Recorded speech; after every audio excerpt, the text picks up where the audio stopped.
Good evening. Good evening. So I would like to call this public safety meeting to order. My name is Dorcia Pleers. I'm the councilwoman representing the 1st Ward in the city of Albany. And I would like to, on behalf of my colleagues, welcome you all to tonight's meeting. So joining me as Public Safety Committee members, we have Councilman Alfredo Ballarin, Councilman Kelly Kimbrough, Councilman Thomas Hoey, and Councilman Joe Igo present. Sitting here in front of us, we have Councilwoman Judy Dochette, Councilman Owusu Anani, Councilwoman Joyce Love, Councilman Michael O'Brien. We have Councilman Jamel Robinson, President Pro Temp Richard Conti, Councilwoman Kathy Fahey, Councilman Jack Flynn, and Councilwoman Jenny Farrell. So we're going to get started with our public safety meeting for this evening. The purpose of tonight's meeting is to review and discuss resolution number 668118R, a resolution of the Common Council confirming the appointment of Mr. Eric Hawkins as the chief of the Albany Police Department. How this meeting will flow tonight, we will give our mayor, the opportunity to introduce Mr. Hawkins, and then council members as part of the Public Safety Committee will have the opportunity to ask questions once we hear from Mr. Hawkins, and each council member will have 5 minutes to ask questions. Once we hear from our Public Safety Committee members, we will then hear from the entire Common Council, and so each council member will have 5 minutes to ask questions. At that point, we will then open up the floor for public comment, and you all as members of this community will have 3 minutes each to provide public comment. So with that, I would like to turn it over to our mayor, who will introduce Mr. Hawkins. Thank you, and I appreciate the council expeditiously moving forward with this appointment. I want to just very briefly remind us all of the process. In January, the city went about the process of issuing an RFP to identify a search firm to help us with the search for a new police chief. And we ultimately hired Gary Peterson, who then held 3 community meetings in April to develop a profile for the city of Albany for this recruitment effort that included a tremendous amount of community input with respect to what the city was looking for in its chief and what was really important to this city with respect to policing and the approach to policing here in the city of Albany. The community profile was created, that was disseminated. We had more than 30 applicants from across the country seek to apply for this position. That application was narrowed down, and a group of community members was asked to participate in interviews and screening of a small group of applicants, and from that group, 4 were recommended to come here for interviews. And ultimately, it was my decision, along with the members of the interview team, to offer that position to Chief Hawkins. Chief Hawkins is an individual who has led a police department for several years and has really created a commitment to community policing that reflects the values and the sentiments that we heard here in the city of Albany with respect to what our community is looking for in its police department, in the leadership of the police department, and in where our police department is going. One of the things about Chief Hawkins that really struck me is that he listens, and that he recognizes that in coming into this community and in order to be able to lead this police department, it's important to listen to the members of the department, to listen to leaders in the community and members of the community as we seek to continue the great work that has been done by our prior chiefs. We are a police department that is recognized around the country for the work that we do with community policing. And that is in no small part due to the advocacy of this body and the members of this body in ensuring that we are embracing 21st century policing strategies and doing all that we can to be a safe community and to be a community of respect. And so I thank you all for the work that you do, and I thank you for your consideration of Chief Hawkins for this position. I believe that he will be a phenomenal asset to not only the police department here in the city of Albany, but to our great capital city. Thank you. Thank you, Mayor.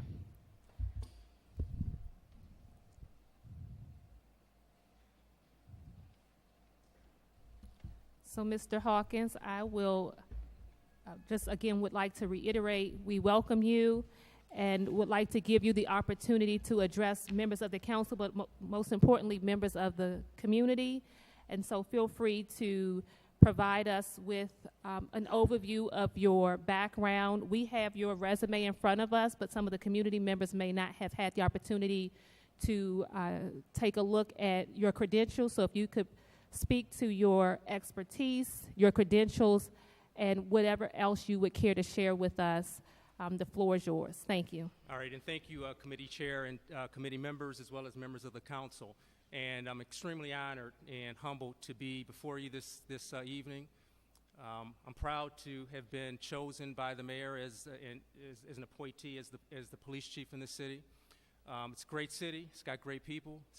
Has a great police department, and I'm proud to be able to serve this community for years and years to come. I'm often asked, why Albany?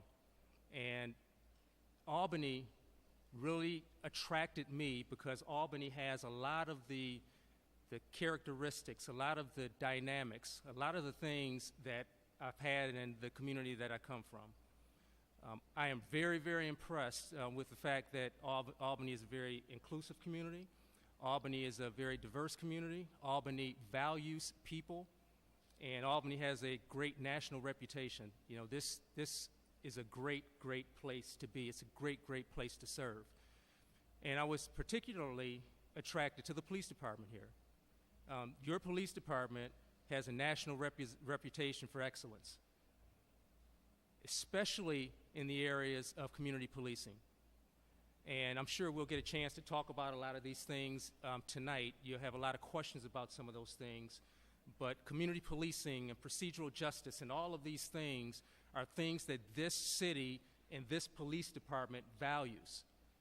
And those were things that I valued and I promoted in the city and the police department of which I came. And so I knew that I could come to this city and take what's great and help it to become even greater.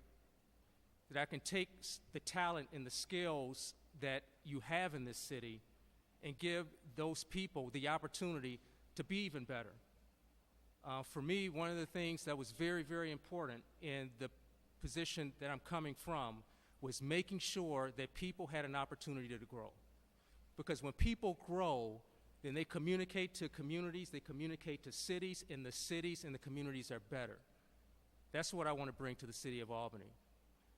And so, as the mayor alluded, you know, there are two things that are very, very important to me as police chief in this city.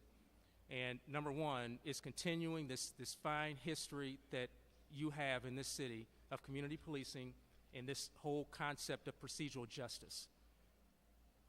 That is very, very important. But the second thing, and this is the message I want to send to the police officers and the civilians in the police department in Albany, is officer wellness and officer safety for both those who are sworn and those who are non-sworn. I've been reading and following from afar some of the developments in Albany over the last 3 or 4 months, so I have an idea of what's been going on here. And I know from my experience that the way that there's improvement and the way out is, first, you have to make sure that those men and women who are out there serving and who are out there doing the things that help this community get out of some of these things, make sure that they're treated properly. Make sure that they know that they're valued. Make sure that they have the resources and the support that they need. Because those are going to be the men and women who are going to be interacting with the folks out in our community who may be under some stress at this moment. And so we have to make sure that we minimize the stress on our men and women who are actually going to be out there serving. And so, again, I really look forward to the engagement tonight. I know, again, there's a lot of questions about some things, and I'm eager to answer some of these questions that you may have. So thank you, Chair. Thank you so much, Mr. Hawkins.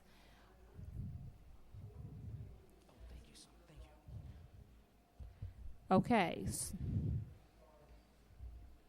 Are there any objections from council members regarding turning off the AC?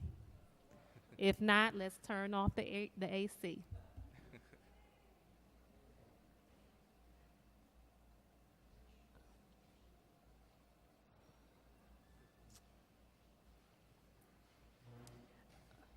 An oversight on my part, I want to also acknowledge that we have Michelle Andre, our legislative aide, assisting us tonight, and our city clerk, Gerald Campbell.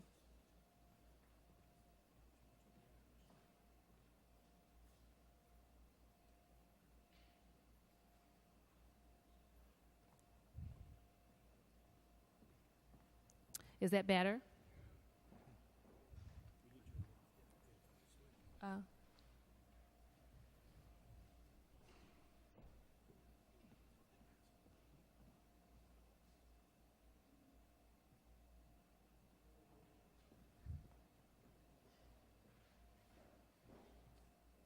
So I don't want to hold us up.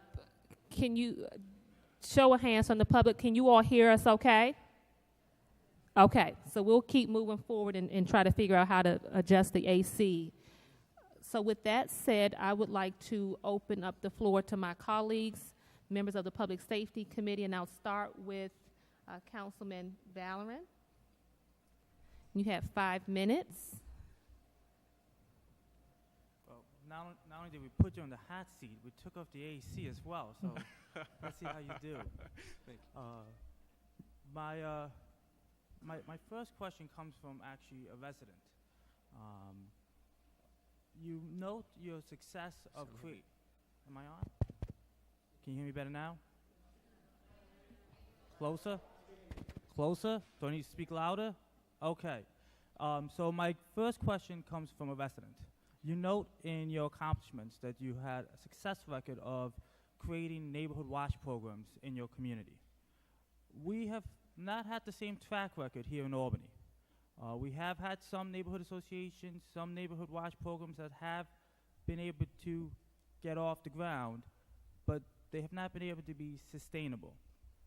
We've had other groups like the Guardian Angels that have recently come to our community trying to get community engagement.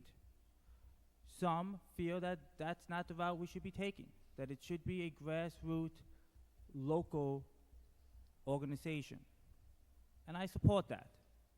As someone that's been a part of a neighborhood association and neighborhood watch for over 12 years, I'm interested in finding out what steps you took in your local town to have successful neighborhood watch programs to get community members engaged in watching over their own neighborhoods. What structure you created, who you got involved, what was your approach, and the key question is, how sustainable were they? Okay, thank you for that. And I think I'm following you with this, and you're right. Sustainability with these programs is a challenge, because usually when you start these types of programs, you get a lot of buy-in, you get a lot of people who get engaged with it, who participate in it, but then life happens.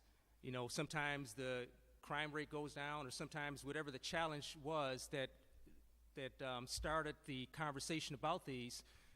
Those things go away, and so you start to lose people along the way. And so what I found was successful where I came from is that these programs must continue to evolve.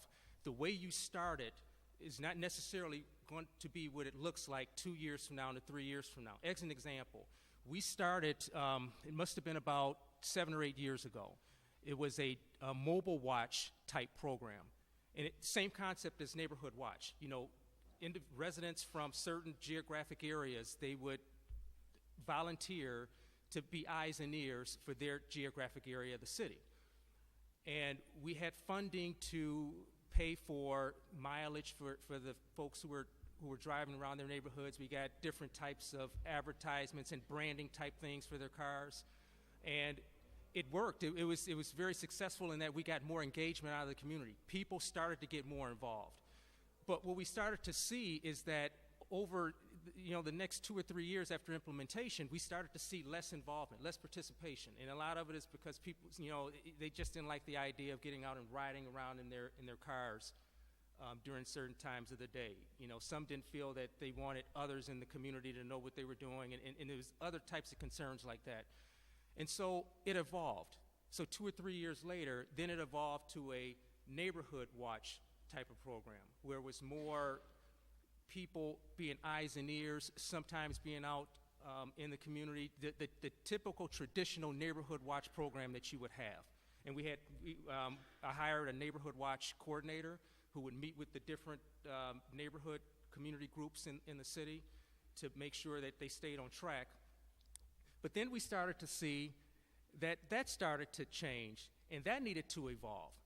And then it evolved to a concept that we called it was a health and wellness watch type program, in which we encouraged our residents to get out as part of a health and wellness initiative to walk the neighborhoods in order to get healthier and things like that.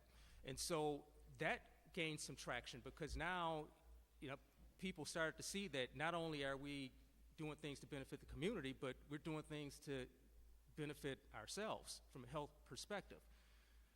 And so that's where it evolved to, and there's going to be even more different ways that it's going to evolve. So I guess to answer your question, with any of these types of programs, it's important that you have leadership that understands that what you start off with is not necessarily going to be what it is, 2 or 3 or 4 years from now. You have to see,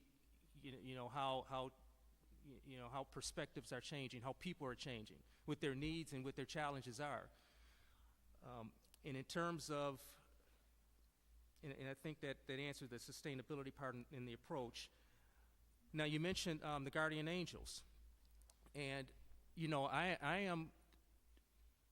am not opposed to any groups or any people who want to assist the city in a collaborative way in addressing issues that are occurring in the community. But it has to be in a collaborative way. I see, and it's not just guardian angels, it can be any group that comes into any city and wants to implement or impose some types of strategies for addressing serious issues that are going on in the community without having substantive collaborations with the key stakeholders in that community. That's a recipe for disaster. And it could potentially place people at risk who are engaging in it, who are participating in those sorts of things. So what I would suggest is that if anyone wants to assist a municipality with challenges that municipalities are having, to first consult with and collaborate with, partner with the local stakeholders to find out what the issues are, so that you can have a consistent approach that won't confuse the residents in the community.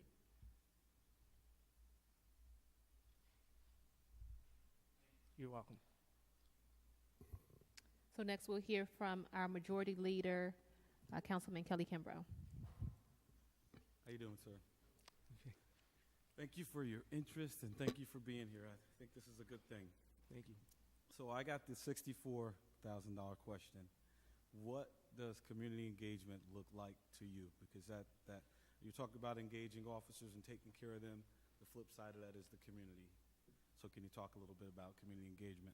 All right, thank you. And I think community engagement first starts off with the type of officers and civilians, because a lot of times in police departments we forget that there are very, very key civilian employees in police departments or in any department in any city. So it starts with the types of personnel and staffing that you have. In this case, you're asking about the police department. In a police department, making sure that we have personnel who understand the benefits, the importance of having engagements in communities.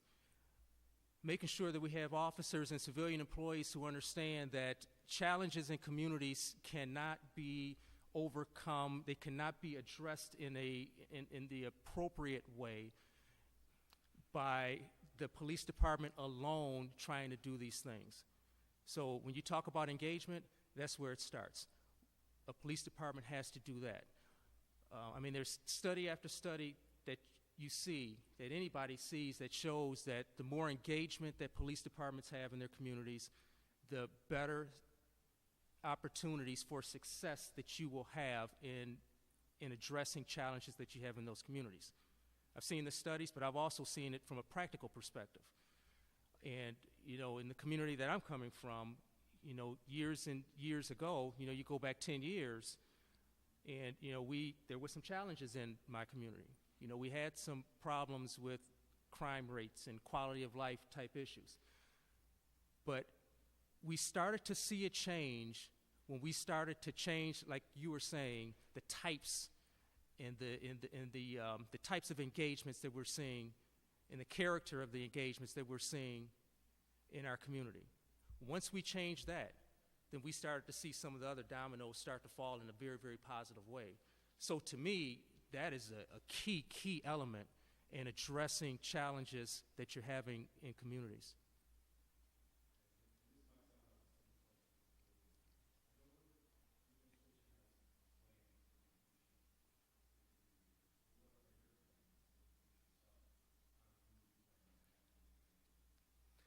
And I plan to do exactly what I did 6 years ago when I started off as police chief in the community that I'm in right now.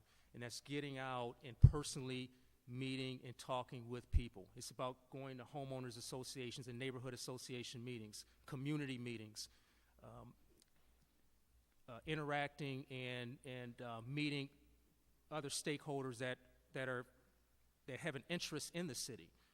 For instance, you have business owners and you have visitors that have organizations that may not be Albany specific, but they have an interest in the city and they can do some things to help the city.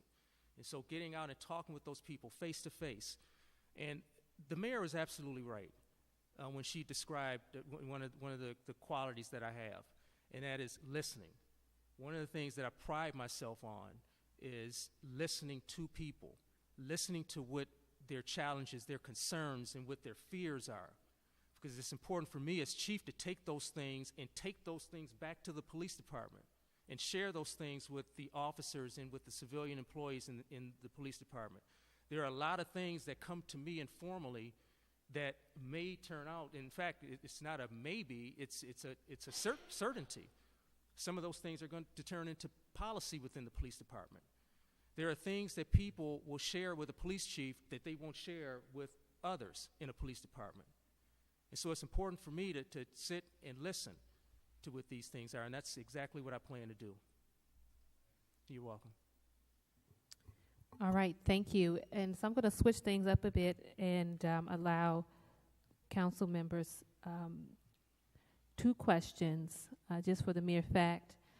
It doesn't seem to, if you have Q&A going on, you can't count 5 minutes or hold you to the 5 minutes. So we'll give you 2 minutes to pose your questions, and allow you 2 questions. And I also want to note that we have our council president, Corey Ellis, who has joined us. So I'll turn it over to you, Councilman Hoey. Hello, Chief. Hello. It's good to see you. Thank you. Now, when you consider moving to Albany, 15th Ward is a real nice ward, just to let you know. Okay. We're near the university, and there's a lot of good stuff there. What? Well, we do. So we have a shortage of police officers right now. I think we should have around 350, and we've lost about 38, maybe 39. And what I'm hearing from from the rank and file and stuff, that a lot of people have taken the state troopers test, and we might lose more. And plus, the communities around us seem to pay more. And you know, we go through training, and then we lose our police officers. Also, there's been no contract. I think it goes back to 2015 that they're short. And also, what falls under you is the dispatchers. We have the 911 dispatchers, and we're down between 9 and 10 out of 39. And they also have trouble, getting a contract. So, I mean, we got a problem with morale that you're going to have to deal with.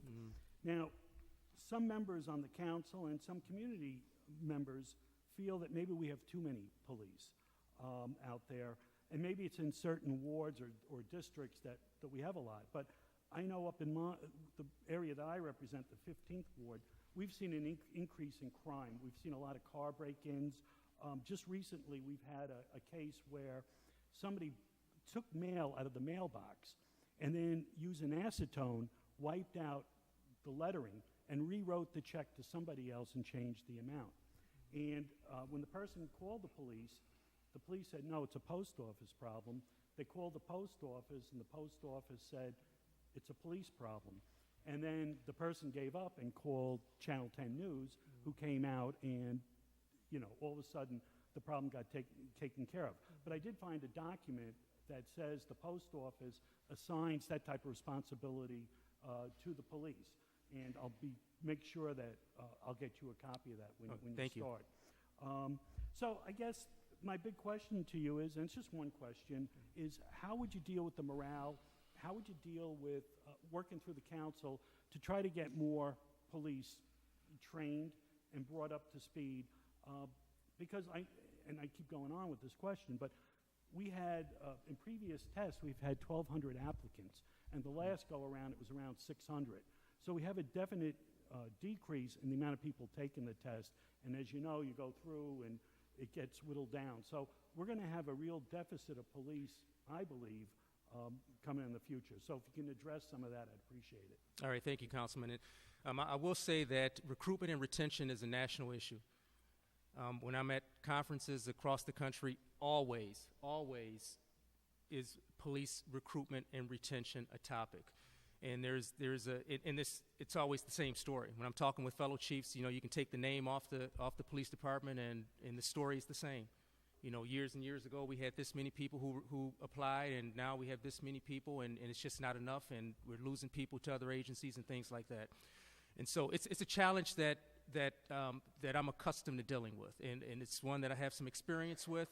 There's no easy answers with it, but I will tell you this, that one way that we must address this problem right now is the environments and the atmospheres and the opportunities that we give potential applicants and also those who are within the police department right now.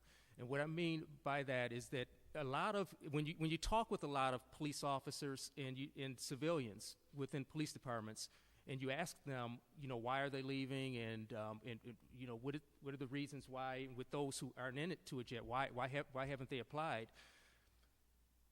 Pay and benefits, a lot of times, are not at the top. What a lot of the people, especially some of the young people who are getting into this industry, are attracted to is the opportunity for growth, the opportunity to work in a professional organization. They are not attracted to an organization that was run like it was almost 30 years ago when I got into it. Back then, it was very militaristic, and the folks who were in charge and those who had experience would tell the younger officers and the civilians there, go stand in the corner and we'll call you when we need you. It was, discipline wasn't perceived as fair and things like that. And so doing some things internally to attract these applicants and then maintaining those things to retain them is something that is an absolute must in this environment, because all police departments right now are trying to get the same applicants, that same person, whether it's state, county, or local, and in a lot of cases, federal law enforcement agencies. There's a smaller pool of qualified applicants, and we're all trying to get that same pool. So how do we do it? One of the things that I stress with my command staff and the agency that I came from is that we must treat the folks who are within our police department fairly. Just like members of the community want to be treated with dignity and respect and want to feel valued, the people who work within organizations, and in this case we're talking about a police department, the members of those organizations want to be treated with that same dignity and respect and the same value. Making sure that we listen to the folks within our department, making sure that they have input in decisions, in important decisions.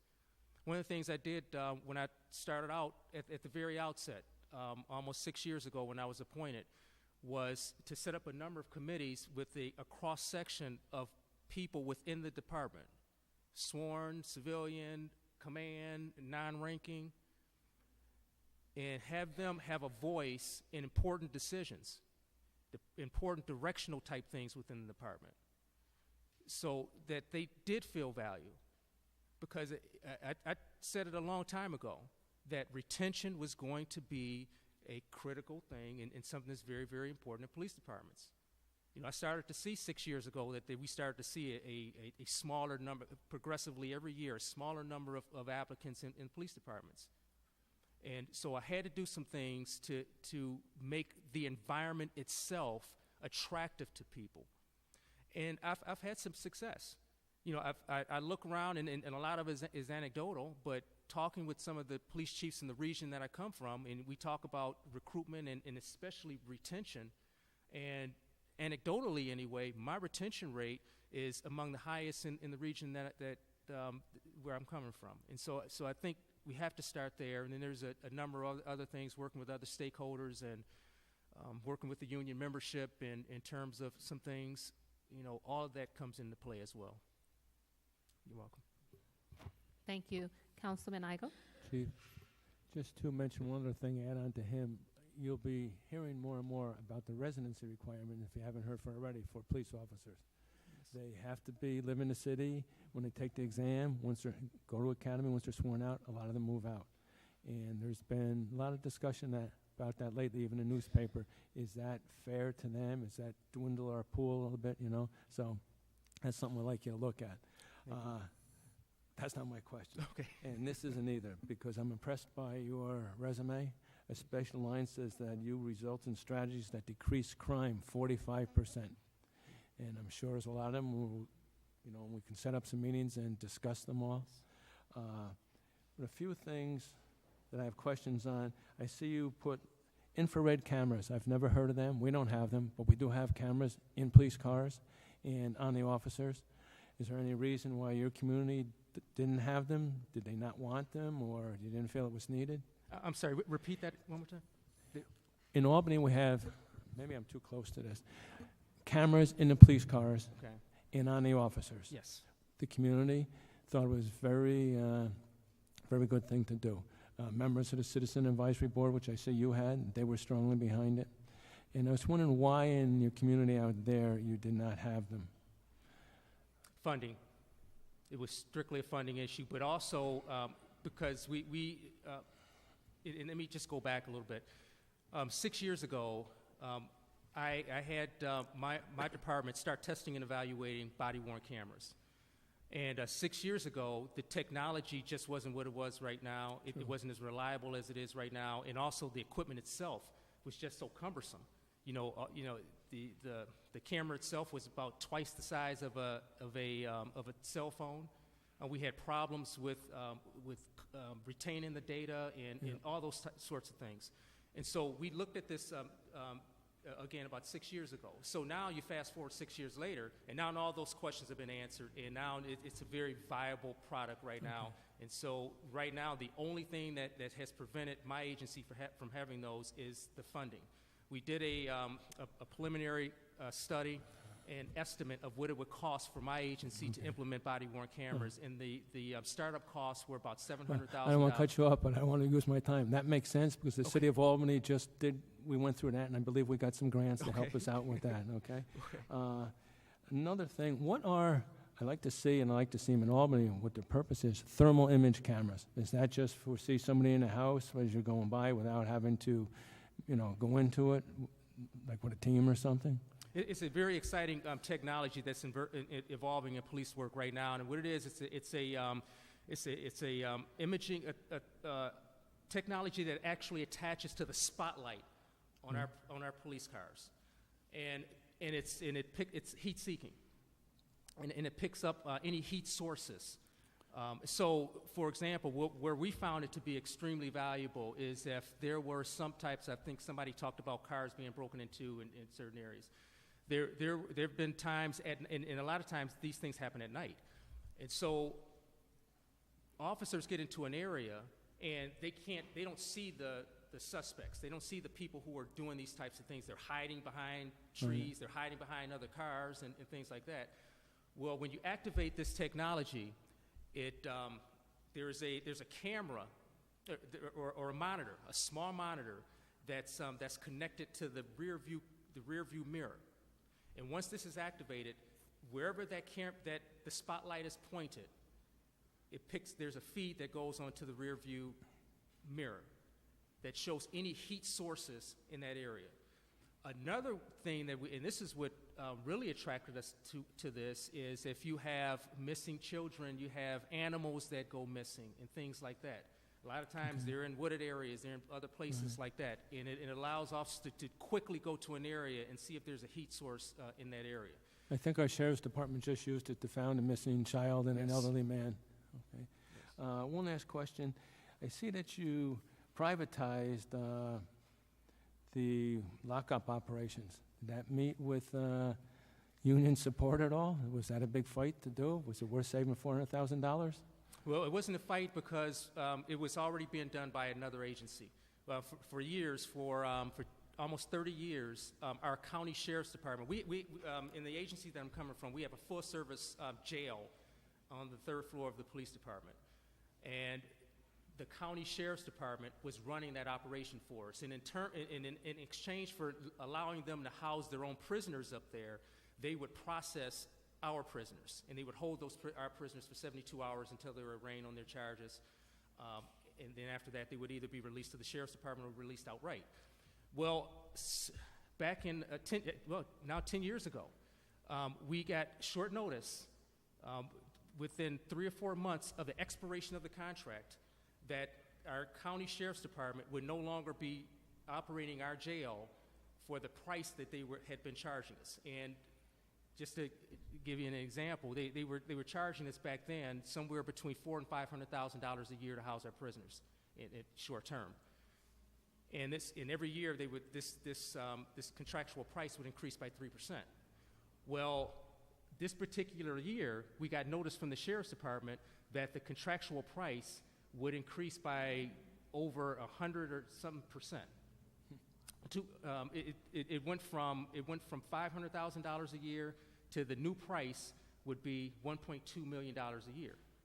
And we had 3 months to decide whether or not we would pay those additional funds. And as you know, in a municipality, it's hard to come up with $600,000 or $700,000 in 3 months to fund those. So back then, I was given the project to see what are our options at that point. Are we going to have to pay the sheriff's department this amount of money, or are we going to have some other options where we do it ourselves? Will we partner with another agency in order to do this?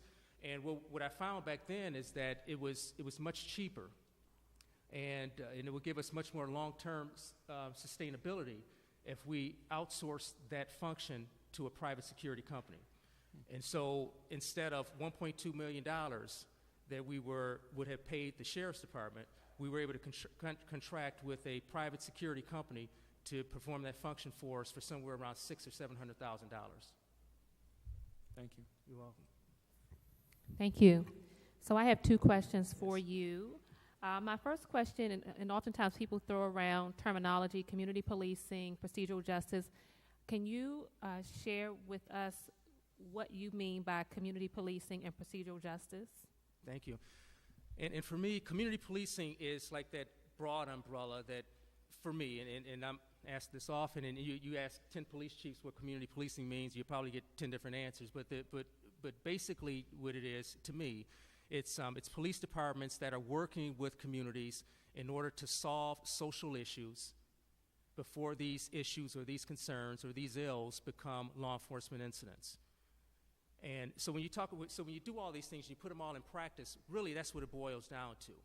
We want to prevent these issues from occurring. It's a proactive type thing. We don't want to wait until there's crime. We don't want to wait until there's social disorder or quality of life issues. We want to address those things before they get there, and then you have all these different types of strategies in order to get there. Now, procedural justice is a derivative of this community policing, and procedural justice is a very exciting concept to me. It's something that's over the last 5 or 6 years has really emerged in law enforcement, and it really defines the relationships that police departments should have with the communities, whereas the community policing itself just gives you a broad philosophy for it. And the reason why this concept of procedural justice is so exciting to me is because of the opportunities that it brings. Because procedural justice, at its base, the philosophical premise of procedural justice is that when members of the community feel valued and when they feel that they're treated with dignity and respect, they are more likely to collaborate and partner with police departments. And that really brings in a whole host of exciting possibilities, because all of the studies, when you look at the studies of procedural justice, they all show that if a police department has a robust and a substantive procedural justice philosophy and practices, that there can be reductions in crime in a community. There can be more perceptions of legitimacy of the police department by the members of the community. And then you talk about how procedural justice is actually brought about in practice. And that's where you get the principles, and I'm sure a lot of folks here in the audience, and I'm sure a lot of the council people and you guys here know about these principles, but you put these principles into practice, and it leads to legitimacy. People feel that they're treated fairly. If people feel that they have a voice in decision making, if people feel that there's transparency in the whole process, and this transparency piece speaks to the motives of a police department. A lot of times, and I was talking with Dr. Green earlier today about some things when it comes to transparency and how motives play into that. And that's exactly it. If there's this perception and a feel of transparency, then in many cases, you don't have members of the community questioning the motives of a police department. And then also the last thing, is the neutrality and impartiality. If people in the community feel that officers and civilians in the police department are operating impartially and neutral, then all of those things lead to communities feeling that the police department itself is legitimate. And when we're talking about legitimacy, we're talking about, do they feel that the police department has is moral? Does it have the honesty? Is it worthy of policing and having the authority in a community? And so I say it's so exciting because so many studies are now starting to emerge to show that if a police department has a true and robust and substantive procedural justice philosophy that permeates the entire organization, you can have some true and tangible reductions in crime and perceptions of fear of crime, which, by the way, has just as much of a negative impact in the community as the actual crimes themselves. All these things, and also community members are more likely to collaborate and partner with the police department if they feel that the police department is legitimate. And so I'm very excited about it. And just a little bit more about this, I'm very excited to work with the Albany Police Department with this, because from all I've seen and heard and read from afar, that is a practice that is valued in this police department. And I'm seeing that, and I'm getting a feel for that, and so I'm eager to get in the police department and take this foundation that has been built with this concept and with some of these things over the years, and help the department even further some of these things and even improve in some of these things, and look for some even more opportunities as it pertains to that. Thank you. You're welcome. And then my second question, so there's a national tone of distrust between communities of color and police in general, and that sentiment is shared among segments of our community here in Albany. And so I want to get your perspective on the impact race and racism has on the distrust that I speak of, and then also want to hear your perspective of how do you address the issue of racism when it comes to law enforcement.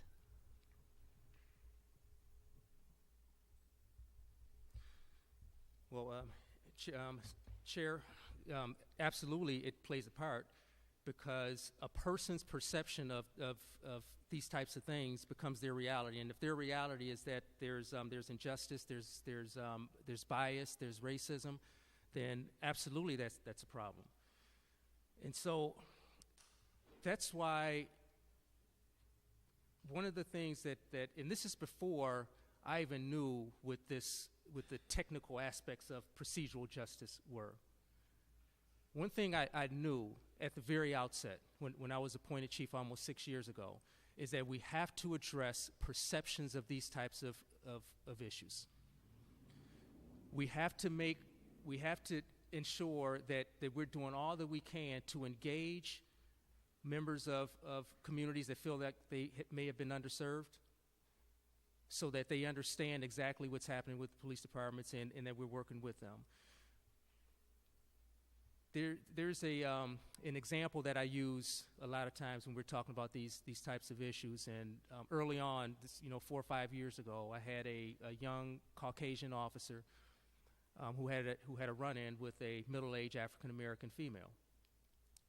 And I got the call from this person who happened to be on my advisory board back then. And this person told me that she had a very unpleasant encounter with one of my officers, with a young Caucasian officer. It was racist in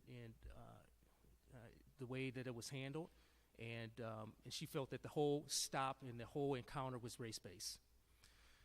Now, this officer is an officer that I knew, even though he's a very young officer, is an officer that I knew very well, and I knew that the likelihood of this being a race-based stop was very, very low. And when I looked at the encounter, what I found is that the way that this officer communicated with this middle-aged African-American female could very well, and it was legitimately perceived as being race-based. And so the point I'm trying to get here is that, and this is something that's shown in a lot of recent studies that we're seeing, especially when they're talking about a lot of studies dealing with procedural justice, is that members of underserved communities, members of minority communities, oftentimes their perception of whether an encounter is race-based, it's based at the core, it's based on the type of communication and what happened during the process of that communication, not necessarily with the outcome. And so what the studies are showing, a lot of the contemporary studies, and also what I've seen in practical experience, is if we can make sure that we are producing officers and civilian employees who have the ability to communicate effectively, who are trained in implicit bias, who are trained in cultural competency, who are trained in some of these things that kind of shape how a person communicates and how a person feels. If we can train these officers and recruit and retain those type of officers, we can reduce the amount of race-based complaints that we have. I see, because the ones that I get, very few of these, of the race-based complaints that I get are outright explicit race-based issues. A lot of, in just about every case when I get these are officers or civilian employees who did not communicate effectively. So to answer your question, as chief, it's going to be very important for me to be able to sift out the ones who are real, because and I don't want anybody to misunderstand me when I say this. I mean, yes, there's a racial component to policing that's here now and it has been in the past, and I don't think anybody would deny that. Okay, but I have to, as chief, be able to sift out those that are real, those who are based on communication and perceptions, and then make the appropriate adjustments and the appropriate corrections in those types, in whichever case it may fall into. You're welcome. Thank you. So I'm going to start with Councilwoman Jenny Farrell. And again, you have 2 questions. My microphone always goes crazy, so if it does, I might be stealing Corey's. Is it working? There we go. So there have been some concerns from residents in my ward that you have not risen through the ranks, that whole outsider perception that you're coming from outside of our community. And how will you overcome this possible challenge? I think some people might see that as an asset, some people might see it as a challenge. And then also, how will you address the perception, I guess it's kind of a similar perception of mistrust that some residents may have because you're not from our community and don't have that same background? Okay, thank you. And I'm very fortunate to follow a police chief in the agency that I came from, who was an outsider also. There in the agency that I'm from, back when I was a brand new officer, the city hired a police chief from the outside. It was the first time in the history of the police department that an outsider had come in. And I had an opportunity, and there was the same types of fears and concerns with that chief. Now, we did not have a residency component and still do not, but the overall concerns that you're speaking of right now were some of the concerns that we had back then. And so I had an opportunity to see how this police chief, who ended up being a very, very successful police chief over the years, handled those types of challenges.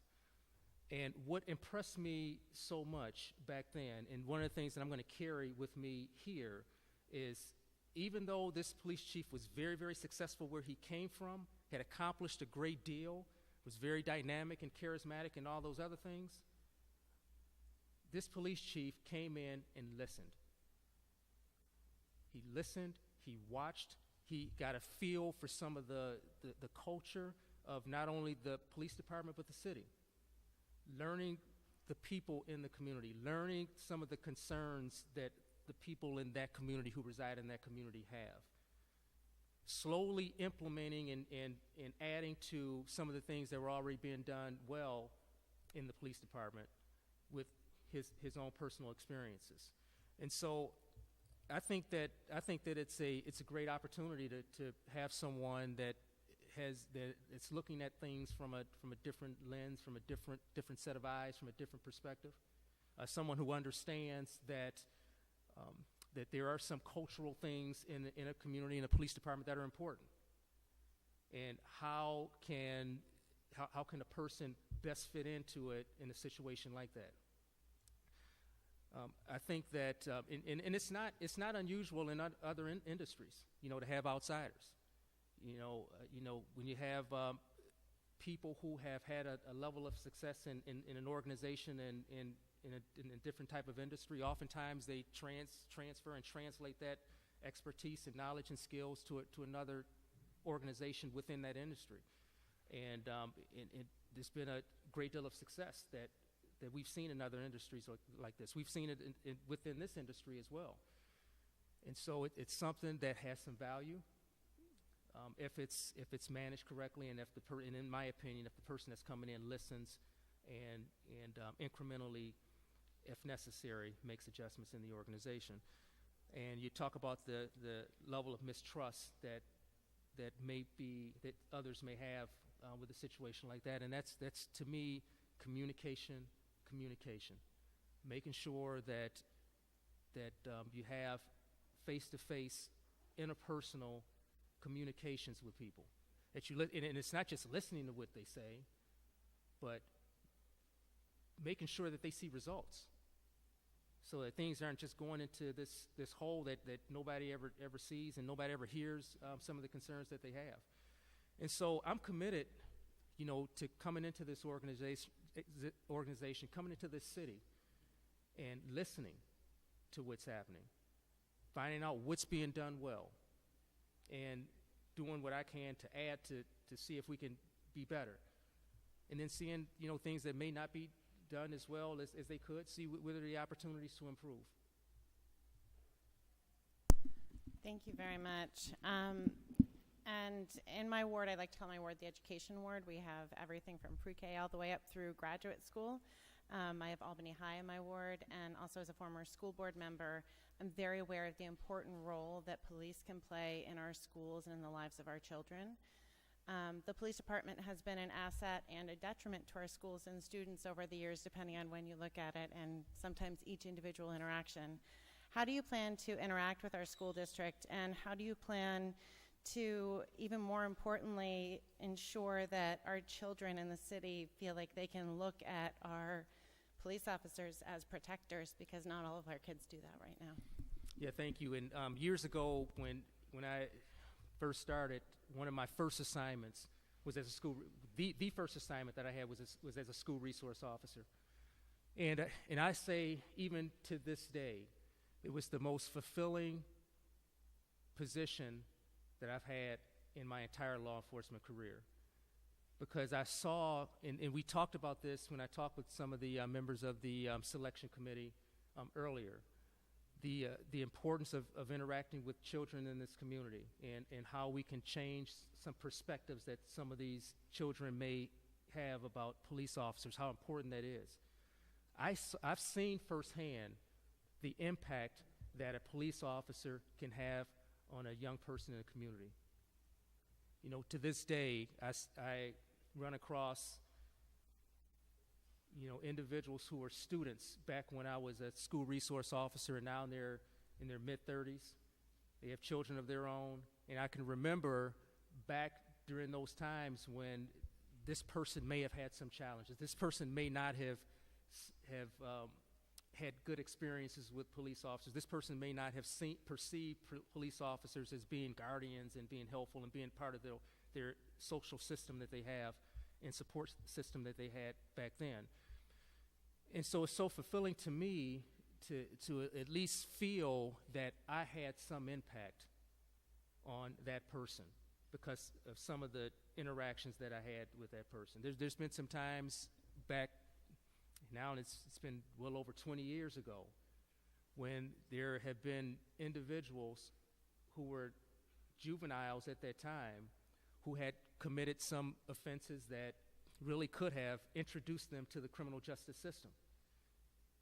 Or I was involved in some diversionary type things and some counseling type things that kind of kept that person out of the criminal justice system, and now this person is now a fully functioning member and productive member of our society. And so to me, to answer your question, you talk about the importance of interacting with children in the community. I mean, to me, that is one of the most important things and responsibilities and obligations as law enforcement officers that we have. And, we started to see 10 years ago when our crime rate was much higher than it is right now, that a lot of the offenders back then were juveniles in our community, or those who had come through our school system and were now adults in our community, and they're in their low 20s, and they were committing a lot of crimes, back then. And so one of our strategies back then was to increase the amount of interactions, the amount of programs, the collaborations and partnerships that we have with our school system in order to touch more of those kids, in an effort to see if we can prevent some of those kids from becoming offenders later in life.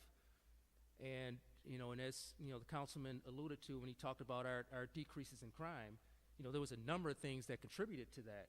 But one of the things that 100% I'm sure of contributed to it was our increased interaction with our youth in our community that started over 10 years ago, and we started to reap the benefits of it, and the community started to reap the benefits of it several years later.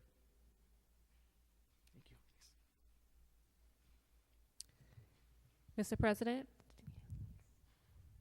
Madam Chair, thank you. Because of, I've already asked the chief questions, I'd like to make sure council members, go ahead of me, and I will reserve at the end to ask a question if I do feel I need to. Thank you. Thank you. Councilman Robinson? Thank you, Madam Chair, and thank you, Chief Hawkins, for being here on this evening. There's one thing I can brag about is Albany is warmer in the winter than Michigan. I'm sorry. So if there's one thing I can brag about, Albany is warmer in the winter than Michigan. Oh, is it? Okay. Okay. Thank you. Chief, we are living in a climate where minorities are 3 times more likely to be killed by police officers than their white peers. In 2015, 30% of black victims were unarmed when they were killed, compared to 21% of white victims who were killed by police. In 2017, African Americans were 25% of people killed by the police, despite only being 13% of the population. And police violence disproportionately affects young people of color. Here in Albany, we had a situation a few years back where a beloved member of our community lost his life at the hands of police. I can recall my own interaction after taking my wife to the hospital one day. On my way back home, I pulled into a parking spot and seen sirens in my rearview mirror. And when asked the reason I was pulled over, initially it was because I ran a stop sign. But then by the end of the conversation, when I challenged that, it was I had a tail light out. And I went around to the back of my car after a police officer allowed me to, and my taillight wasn't out. I did file a report about that. But this is an everyday reality for African Americans, especially African American men in minority communities. So my first question is to you is, as police chief, what will be your strategy to ensure positive interactions with members of minority communities and ensuring that police interactions with minorities will not result necessarily in deadly force? Okay, thank you for that question, and that is obviously a concern that we're hearing across the country. And the statistics that you brought out, I mean, they're alarming, and they're very concerning to police chiefs across the country, and certainly to me. And so there's 2 things that I see with this, really 3. I'm saying that, first of all, there has to be, we have to make sure that our law enforcement officers in Albany and across the country have an awareness of some of these concerns that members of underserved communities have. And the way you get this type of awareness is making sure that there's robust training and implicit bias and cultural competency and cultural awareness. I've seen tremendous changes in attitudes once, and again, we're seeing this in Albany also, because I noticed that there's these types of trainings in this city. But I saw some tremendous changes in attitudes of my law enforcement officers and my civilians once I implemented these types of trainings. You start to see that people will interpret actions differently than what the officers or the civilians may expect, and you have to take that into account when they are developing strategies for addressing either big issues or small issues like this being stopped during a traffic stop. So that's number one. It has to be a clear and consistent message from the top that there has to be some awareness of these types of perceptions that have become a reality. And in some cases, it's not even a reality. It's real when it happened. And second is the training component of this, the physical training component of this. You talked about minorities being more likely to be the subject of lethal force during encounters than other ethnic groups. And so what we've seen is that there's been this convergence of a lack of awareness of the issues and a lack of training with the officers involved. And when those 2 things come together, you have a problem. You have a serious problem that is going to result in some of the things that we've seen across the country. And so my strategy of dealing with this is making sure that, again, that there's an awareness and we have true and substantive programs and trainings that address these so that it becomes a part of the culture and a part of just the overall awareness of the entire police department with these types of issues, and couple that with some true training so that officers, when they're in a situation where de-escalation is appropriate, then that is the step that's taken. We've seen, across the country numerous times where just simple de-escalation was the issue. It changed. It started out as a lethal force situation, and then things changed, but the strategies from the officer didn't change. And so just making sure that's a part of the culture. But I hear what you say. It's, I consistently hear that in the community that I come from. The community that I come from is a community that's over 70% African American, and the police department is probably 80% Caucasian. And I have very, very few race-based complaints. In fact, I can't remember the last time that I received a complaint that one of my officers treated anybody in the city differently because of their race. But what's critical during times like this is, we go back to what the committee chair talked about, is that we make sure that while we're doing all of these things, that we also address perceptions that people have about this, because if a person perceives that they're being treated unfairly, that they're not given a voice, and that they're not treated with dignity and respect, then that encounter many, many times, especially if you're dealing with a person of color and a Caucasian police officer, a lot of times that encounter to the person of color becomes a race-based encounter. So it's a whole lot of different things that we must do. Things change. We've got to have a leader that sees that as things in society are changing, that we're changing the way we train our officers, that we change and adjust the message that we're giving our officers in this climate and in this environment. And that, like when I talked with Dr. Green earlier, that we make sure that we're transparent and that we communicate.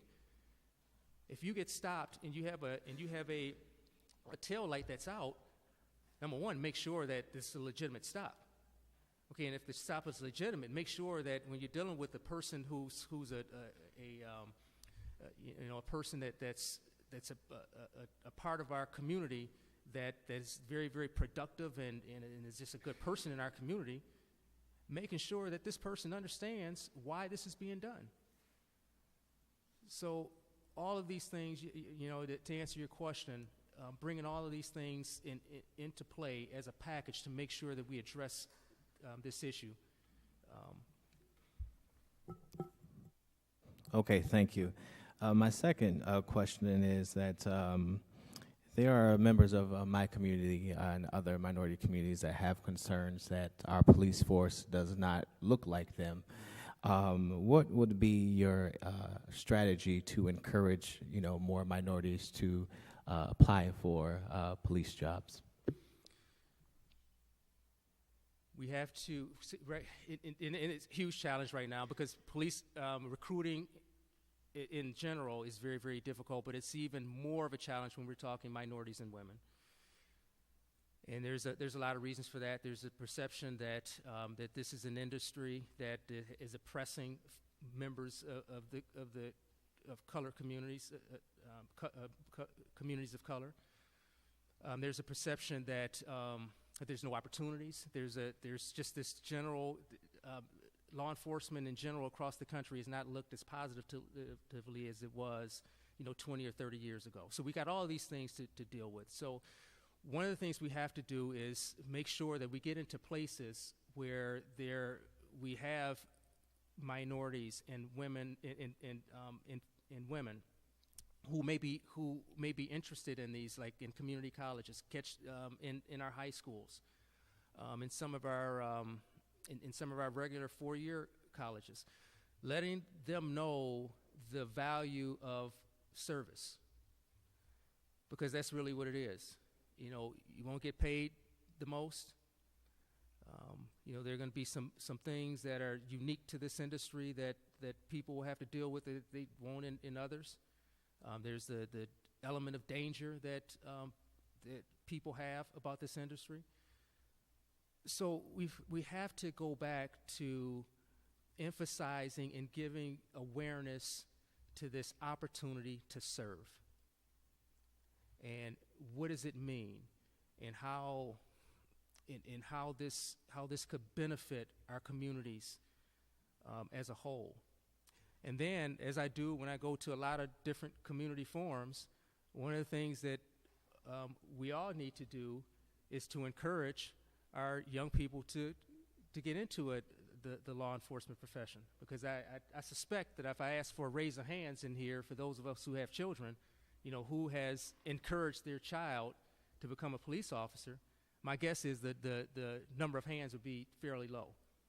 And it's not just here. When you go to with a room full of police officers and you ask that same question, and there's 100 people in the room, you may get one or two who will raise their hand and say that, yeah, I encourage my child to become a police officer. So it also starts, you know, in our homes. It starts with us as adults, and letting our children know how much this profession can benefit a community, how fulfilling this profession can be.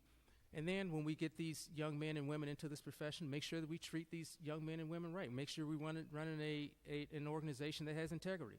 Making sure we run an organization where people don't feel like they're being stopped for broken tail lights or tail lights being out when it's, in fact, that's not the case.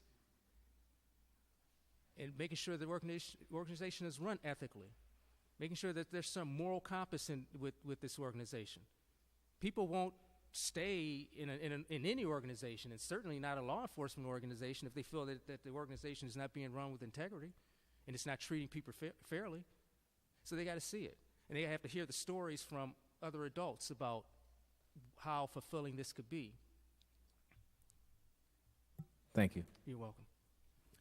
So we're going to turn the floor over to President Pro Temp Richard Conte, but I want to give you the opportunity to get a sip of water if you need to. Thank you. Thank you.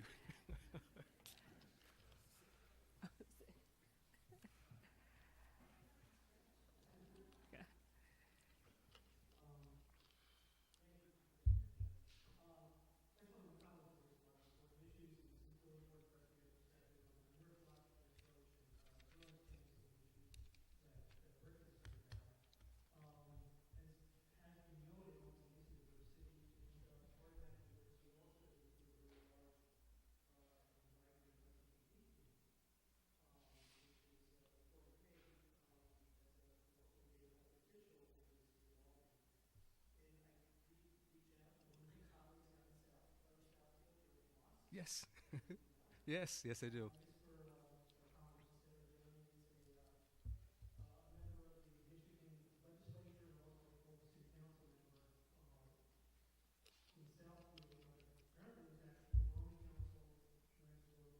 Yes.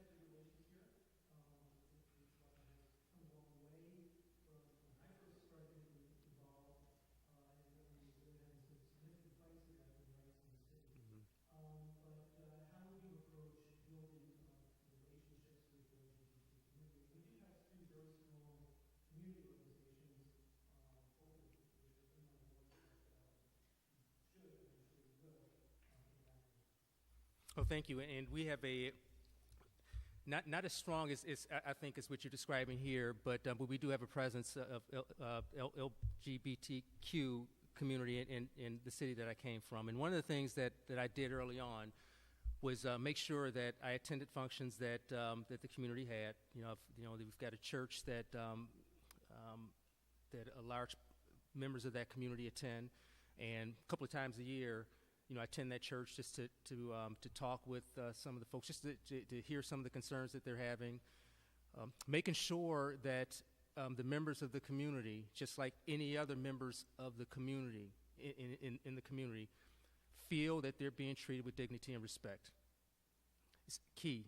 And the key way of doing that is making sure that as chief, that I get out there as the spokesperson for the department, to make sure that they hear directly from me that I value all segments of our community. I'm aware of some of the issues that the community has, and I'm willing to work with the members of the community in addressing any of the problems or concerns that they have. And so this is Representative Moss said, I'm very aware of it and very willing when I come to the city of Albany of making sure that I have those same efforts.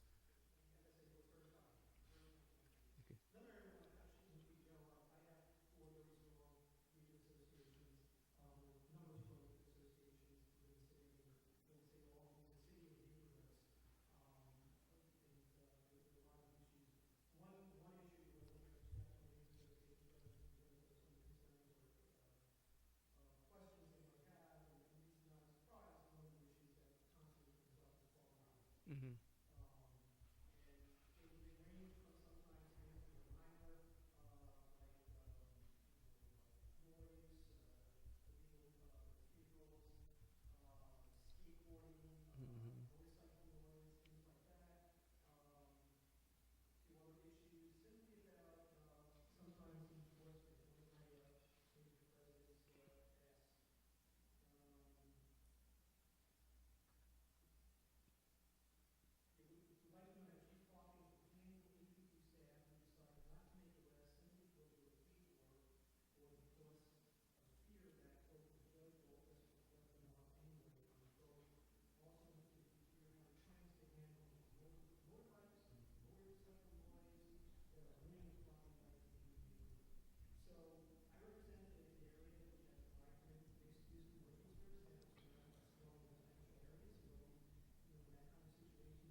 All right, thank you. And one of the things that drew me to Albany was the robust community policing programs that you have in this city.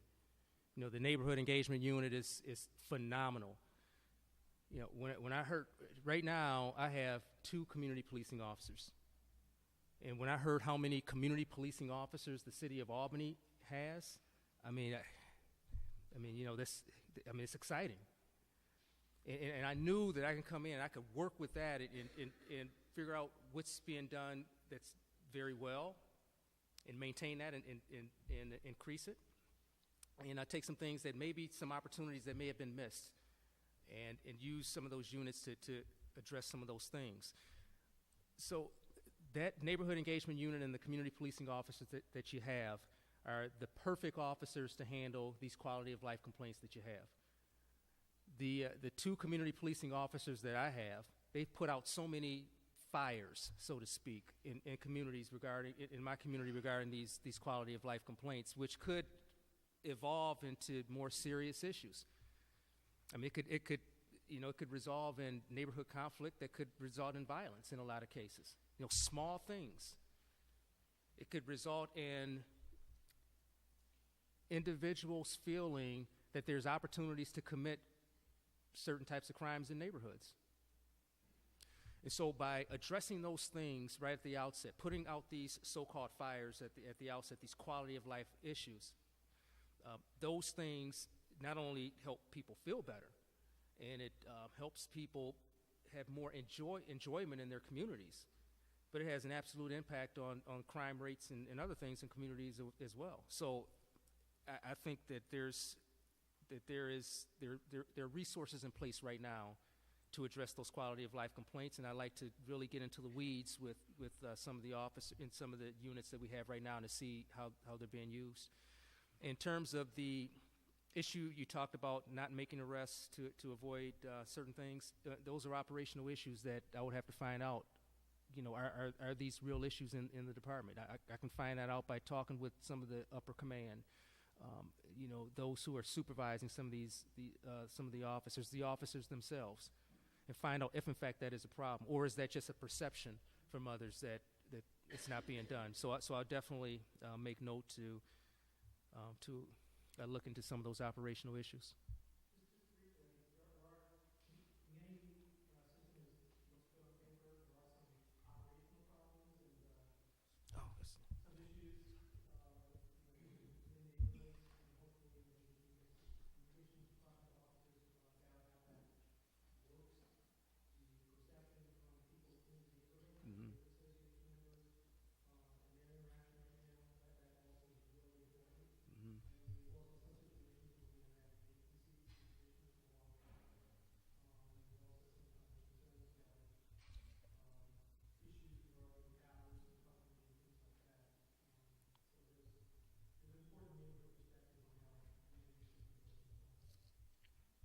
Thank you.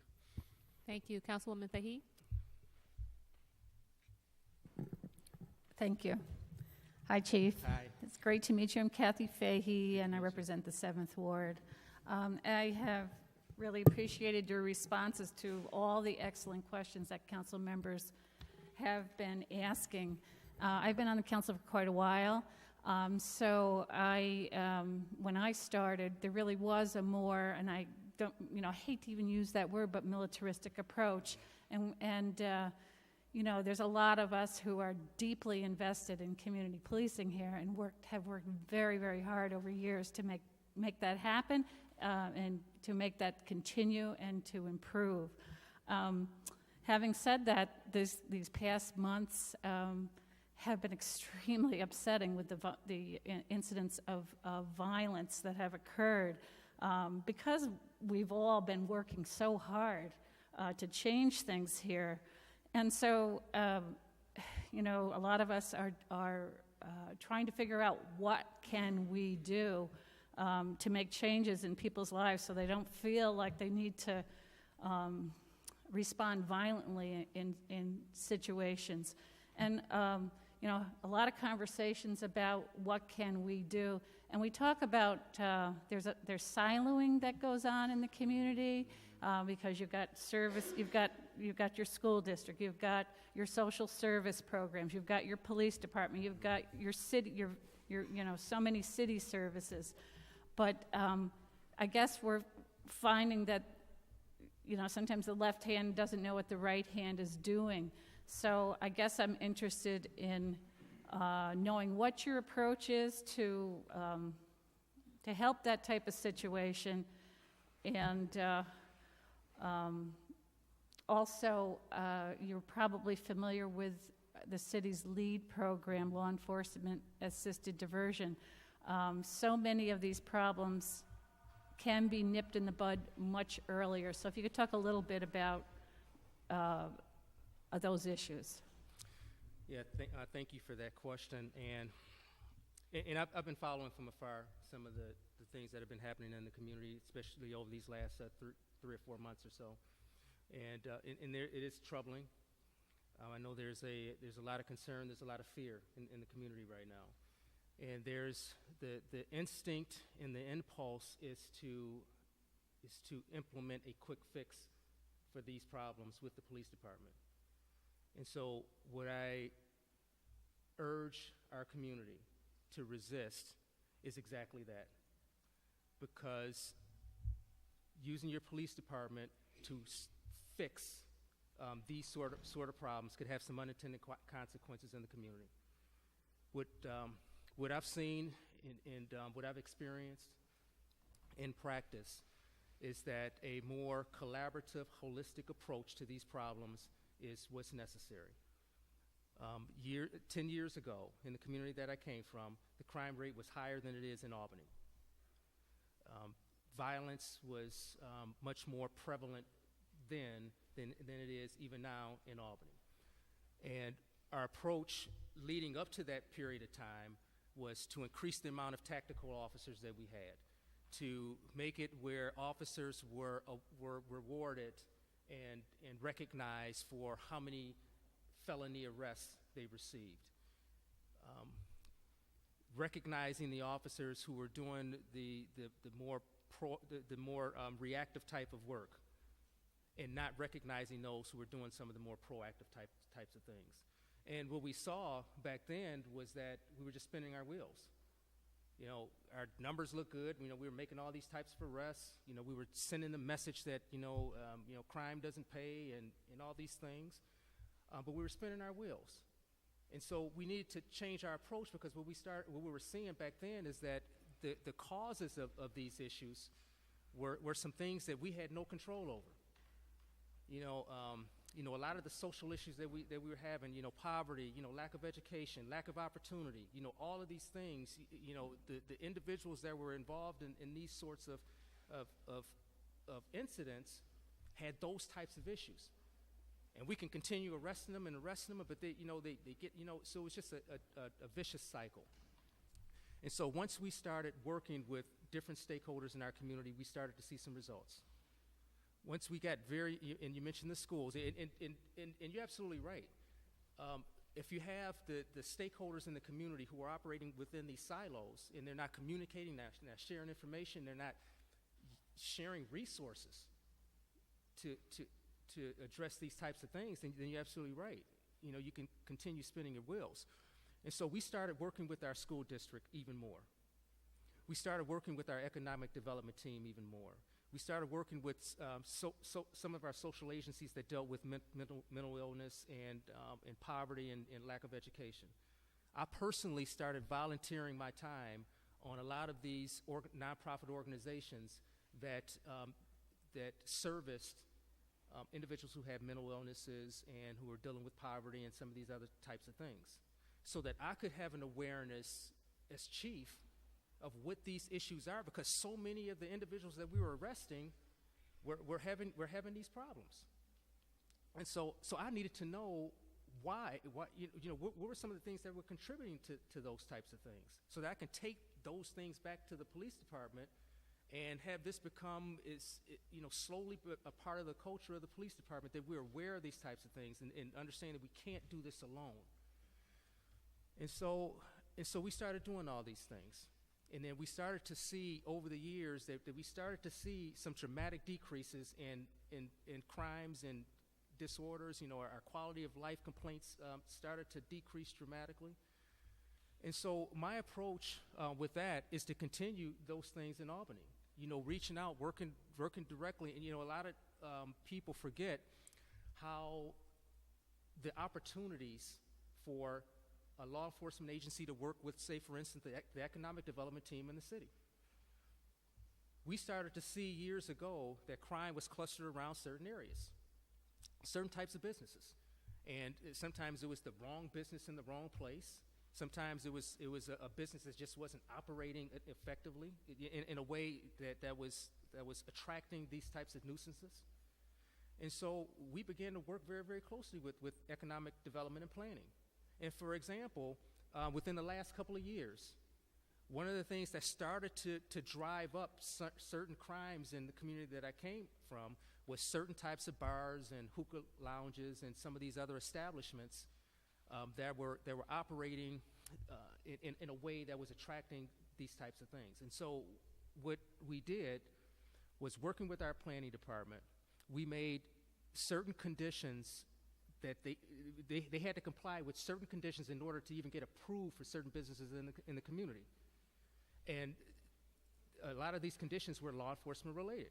And so if they did not get the approval, so to speak, from the police department because of certain issues, whether it be environmental design or hours of operation or the types of things that they're selling. It's like, as long as it was reasonable, it became a part of it. And we started to see that these businesses were coming in now, and they were not contributing to issues in the community. So I say that to say that there's opportunities to work with different stakeholders in the community in order to address these types of issues. But as I said before, we must resist this instinct to have this overly enforcement-based response to these. But I will say, and I just want to make this very clear to members of the community and to council, that I still, under my command, we will have a very robust, targeted enforcement team to address individuals who are preying on members of our community. I mean, if somebody is preying on our law-abiding residents or visitors in our community, they need to be dealt with. They need to be dealt with in a constitutional way, but the message needs to be sent that those types of things are not acceptable and that we will use our resources to make sure we find and bring those folks to justice. But our overall strategy in addressing this is a more comprehensive, holistic approach to addressing it. You're welcome. And another question, we were just talking about last night at the council meeting, there's a tendency for the media, the larger public, to paint certain neighborhoods in a very poor light, and the impact that has on those neighborhoods to write them off as being bad places to live. And so, as police chief, I think you've been talking a lot about procedural justice and the importance of that, and treating people with dignity and respect. That's so absolutely important. And so how do you propose and will you, how do you propose to get that message out on a really wider basis?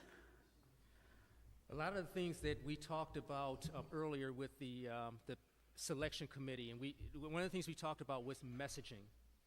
Messaging is critical during times like this, or when there are perceptions. And so we have to, as chief, or anybody else who is a representative of the department, whether you're a clerk in the records department or a police officer on the street, there has to be consistent messaging that we will, that first of all, we recognize the intrinsic value that every human being has, but secondly, that we will treat everyone with dignity and respect. And then it's important that there's follow-up with that, so that if there are complaints about things like that the complaint process is very transparent, that it's easy, so that people don't feel that they have to jump through a lot of hoops in order to report that they were not treated with respect.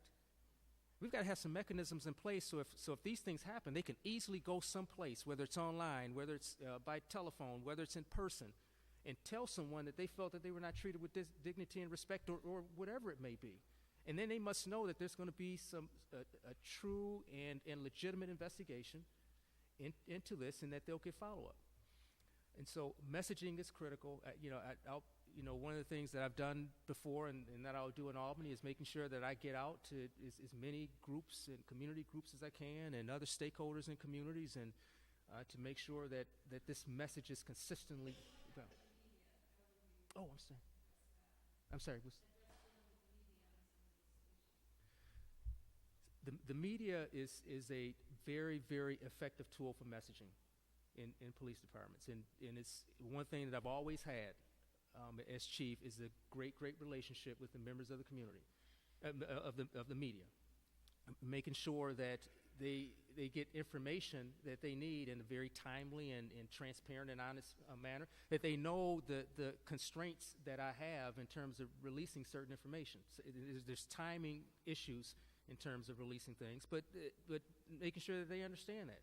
And then when the time is right, making sure that they get the information that they need in order to message for the police department.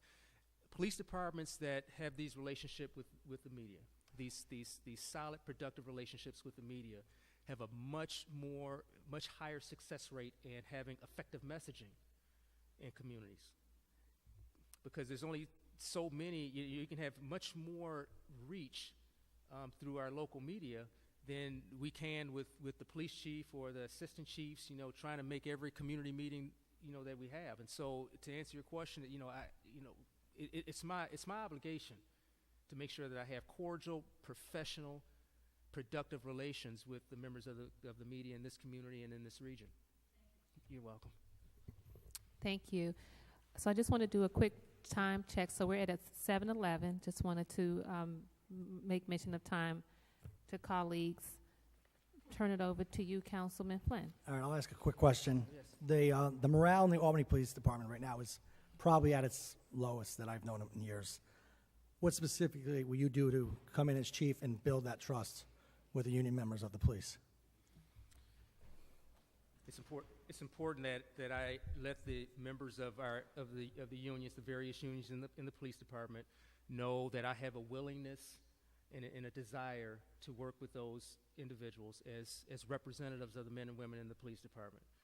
That I'm coming in the spirit of cooperation, that we have a shared interest, and that this police department, this city, can operate much more effectively if there's this positive relationship between the members of our unions and our collective bargaining organizations and the leadership in the police department. One of the things that I did in the community that I'm coming from is at the very outset, I established this relationship where we have this just an informal relationship where we have, once a month, I'll go out to lunch with the union membership, with the leaders of the union.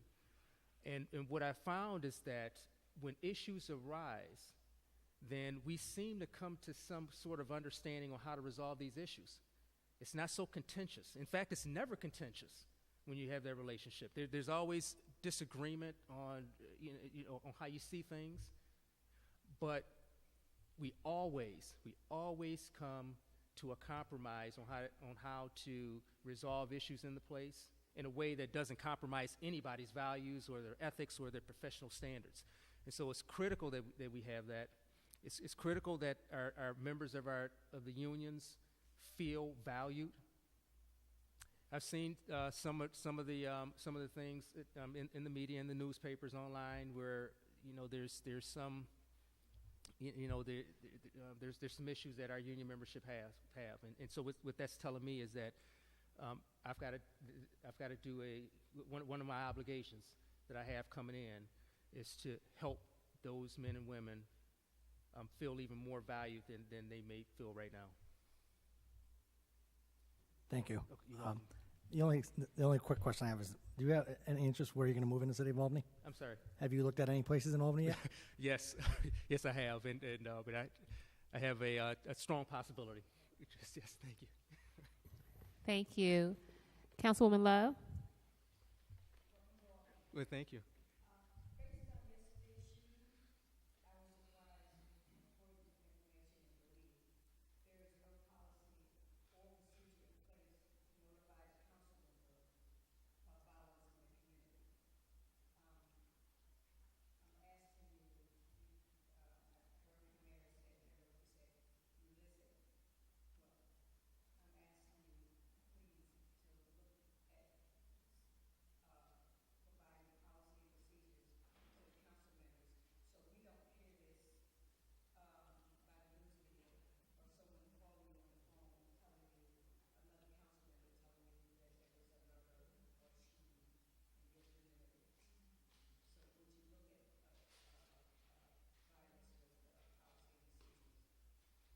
And the answer to that is a resounding yes.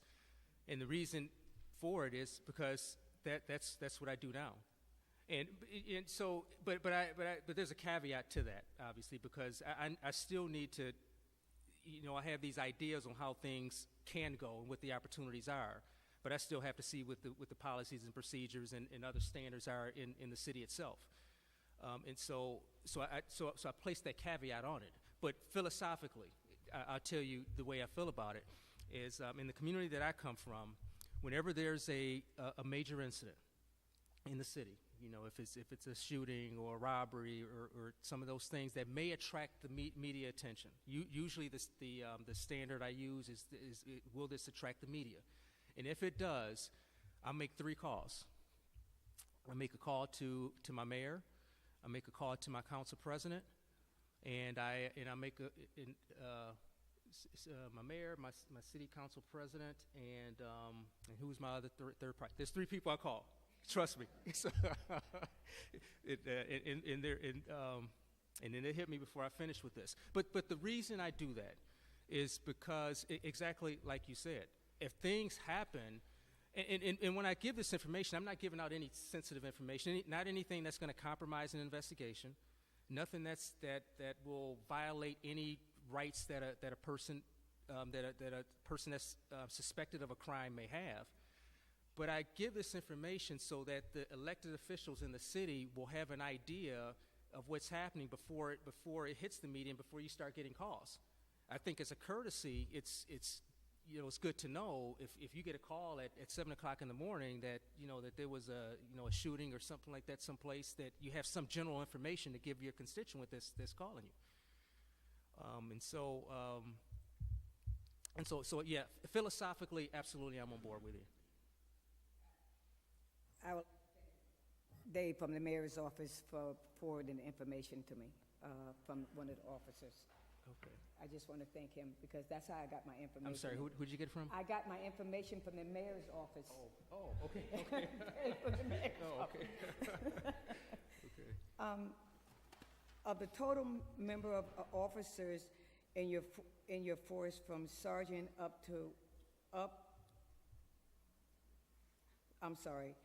and of the total number of police officers in your force from sergeant up, what was the total number of positions, and how many of the positions were filled by African American? From sergeant up, I think I have roughly 25, and it may be as high as 30 when we're talking. In fact, it is. It's closer to 30. It's closer to 35 to 40 in those command positions, and of those 35 to 40, 2 of those positions are African Americans. You're welcome. Thank you. Councilwoman Dochette?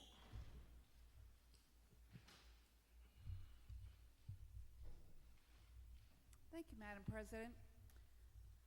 First of all, I want to let you know I represent the 9th Ward, which is between Albany Med and St. Peter's. It's a great residential area, very walkable, with a small commercial strip at its heart that we all love because it has a lot of conveniences and bars and restaurants.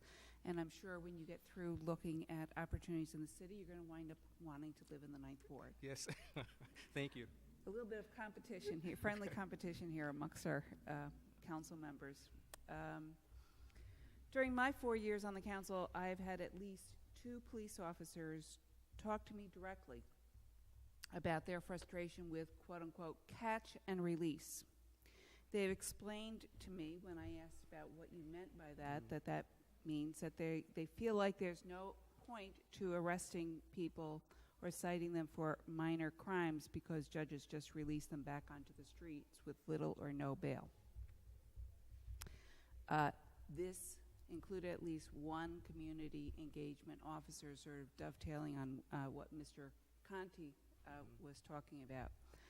I've been told by a number of neighbors and business people on my commercial strip that police officers have told them the same thing when they ask them to arrest or deal with drunks passed out, urinating or defecating on public sidewalks, parking lots, and other business entrances.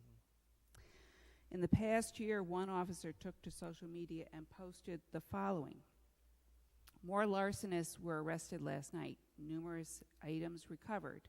If you're missing anything, please be sure to follow up. The individual arrested was the one on the news 2 weeks ago and getting arrested for the same thing. Petition your judges and ward council members for actual action to be taken instead of catch and release. I want to make it clear this is from a police officer who is on the force and relates to individuals who were going and opening unlocked cars on the street and taking things out. rarely anything of substantial value, but certainly disconcerting and annoying to residents. My question to you is, what do you think council members should do about quote-unquote catch and release, or when they hear officers talk about catch and release, or they see an officer talking about that on social media? And sort of the flip side of that is, what do you think your response as police chief should be to such reports regarding police officers' frustration with catch and release for minor offenses, and possibly opting not to do anything about it and telling the public there's really no point in them arresting individuals who are engaging in activities such as urinating on the entrances of businesses? Okay, thank you for that question, but please let me go back to Councilwoman Love, because I just want to clear up a couple of things before I get to your question about some things that she had. And the third person that I will contact is the city administrator. So it's the mayor, the council president, and the city city administrator, and that is because I work in a council manager form of government, and so in the city I'm coming from, I report directly to a city administrator. So that's that. And also your question about the amount of African Americans in command positions, that's something that in the system that I'm coming from, I have no control over. It's all a civil service test, and so it's whoever gets the highest highest scores on the test, that's who gets the positions. And so I'm limited in diversifying, the upper command in the system that I currently work in, other than encouraging some of our African Americans and women to apply and to go through the testing and give them the training and resources they need to be successful in that. So, okay, thanks though. And regarding catch and release, I guess there's two ways of looking at that. Is the catch and release prior to the individuals being introduced into the criminal justice system, or is it the catch and release where they're actually introduced into the criminal justice system and they're released on some sort of low bond or no bond at all, and they're out to engage in these sorts of activities again? And so, there's two. Just to be clear, the latter is what I'm talking about. Police officers complaining about. Oh, okay. And so with that one, it's a matter of dealing with frustration, and I get it. Our police officers are being tasked with addressing these quality of life incidents, and so when they get these, they work very, very hard to address these things. If somebody's urinating someplace, or they're making loud noises, they're littering in places, and they want to make an impact. Their commanders are telling them every day, this is what the community is saying. The community is saying that these sorts of things are very, very important. We have to address them. And so they go out there and they address it, and then the person goes to jail, and then they bond out, or they get a no bond, and they're right back out, and the officer sees the same person out doing the same thing. And so it's real frustration, and I get it. And so what I need to do is to let the officers know that, number one, they're doing the absolute right thing. With the tools and the constraints of this system, they're doing absolutely all they can do at this point. And help them and give them the encouragement to continue doing what they're doing. And then it has to go to we have to take it to a bigger scale if necessary, because if that's happening, that means that in our criminal justice system, there needs to be some discussions with some of our local judges. Maybe there need to be some more public forums, where those who are making those decisions can see the impact that it's having, not on just police officers, but what it's having on the communities themselves. And do some lobbying at that point.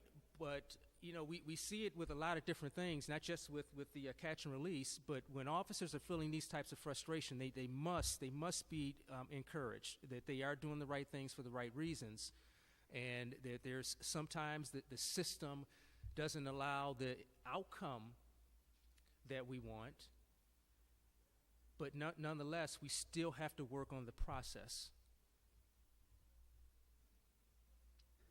So I just want to give you a little bit of my perspective. I think that I would like to see some education of police officers a little bit more about due process and when is bond really appropriate, as opposed to, I want to say, complaining about this, recognizing that the person hasn't had due process at the point in time that they're arrested.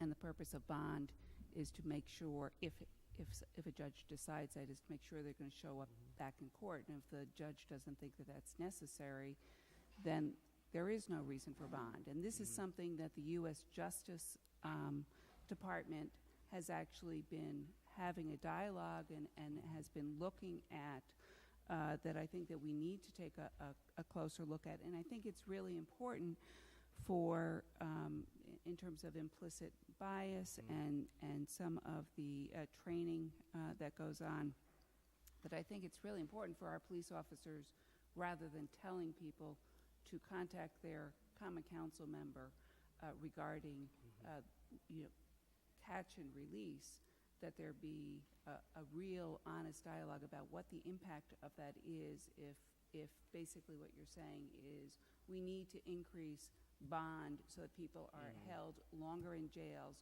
for minor offenses before trial, which I simply don't agree with. So that's specifically, I would like to know how you think we should be dealing with individuals who have histories of being drunk, disorderly, involved in minor larcenies, etc. What should be the police department's policy with regard to that? A couple of different ways that it should be looked at. First, are there conditions in the community, whether it's within the business community or whether it's within our residential communities, that are contributing to these types of things, that are contributing to drunkenness, that are contributing to some of the larcenies that we may be seeing, that are contributing to littering and some of these other quality of life complaints. Look at those things first. Then we also, there's an enforcement component to this, because fact of the matter is, if somebody is violating the law, they need to be dealt with, whether it's through a diversion program or whether it's through an actual arrest. Now, I think one of the council members before you talked about the LEAD program. And so you have those diversionary programs like that when you're dealing with folks who have mental illnesses or dealing with extreme poverty or some of those sorts of things, that are committing these sorts of things, the sorts of issues that you're talking with, whether they're drunk or they're doing these other sorts of things. Are there some appropriate diversionary programs that we can direct these individuals to, so that we don't have this cycle continue? And then we must make a judgment. I mean, if someone is breaking into a car or they're taking somebody's valuables, then we need to have an appropriate police response. I want to make it clear. In the cases I'm talking about, the case that was part of the dialogue that the police officer was talking about on social media, it did not actually involve breaking into, but opening an unlocked car door. Oh, okay. So yeah. So I think that we must look at it a couple of different ways. Are there conditions that are contributing to these sorts of things? Are there some diversionary programs that we can direct some of the people to, so that potentially we can avoid this person being a repeat offender? And also, are there some appropriate enforcement actions that need to be taken, depending on the severity of the crimes themselves? And all of these things have to be communicated to the folks who are impacted by this, whether it's the members of the business community or our residents or our visitors. Okay, you're welcome. Okay, I'm just filling in while my Okay. chair is using the facilities. So we'll move on to Mr. Anani. Thank you. Thank you, Mr. Hawkins, for interviewing for the position. You're my welcome. name is Owusu Anani. I'm the council member for the 10th Ward, representing the Pine Hills neighborhood, which is essentially the center of the city of Albany. It's a walkable neighborhood, and also I believe that is the pride and joy of the city of Albany. So looking into purchasing a home, I hope it's somewhere in the Pine Hills neighborhood. Thank you. With that said, I want to commend the mayor also too, as it relates to some of the appointments that have been and recommendations over the past couple of months with the DGS commissioner, the Building and Codes commissioner, and also the police chief. All these individuals are very personable, and they have been doing a wonderful job over the past couple of months. And now the mayor's recommending you, so I have high hopes. With that said, my question is, how will you remain independent and objective while managing and balancing competing stakeholders' interests, including the mayor, elected officials, neighborhood leaders, residents, and also individuals on the police force, and also those alleged individuals who have broken the law? Thank you. And first thing is for me to recognize that there are competing interests. And, when you bring a lot of different stakeholders together, especially when we're dealing with crime-related issues or anything that's law enforcement, that there will be competing interests. But one of the things that excites me about being a police chief is being able to take these competing interests and finding the common ground, finding what's common in the interests of all of the different stakeholders, and bringing these stakeholders together to resolve whatever types of challenges or issues that may be happening in a community. And so, I've got a great deal of experience in doing that. It's very, very exciting. It involves a great deal of, we talked about this continuously tonight, but a great deal of listening, a great deal of understanding, the culture of a community, the culture of an organization, and finding out what the common goals are, and how we can bring these common interests together in order to address these common goals. Thank you. Recently in Albany, rather than focus on solutions, we try to resolve issues by shutting down. McDonald's near Albany High School shuts down each day as students are dismissed. We put dumpsters on basketball courts to prevent a tournament. How can we change policy tactics in a way that solves problems instead of just running from them? We have to recognize that, resist the impulse to have short-term solutions for issues or challenges that are deeply rooted. Because oftentimes a short-term solution could have some unintended effects that could have a negative impact on relations and resolving issues.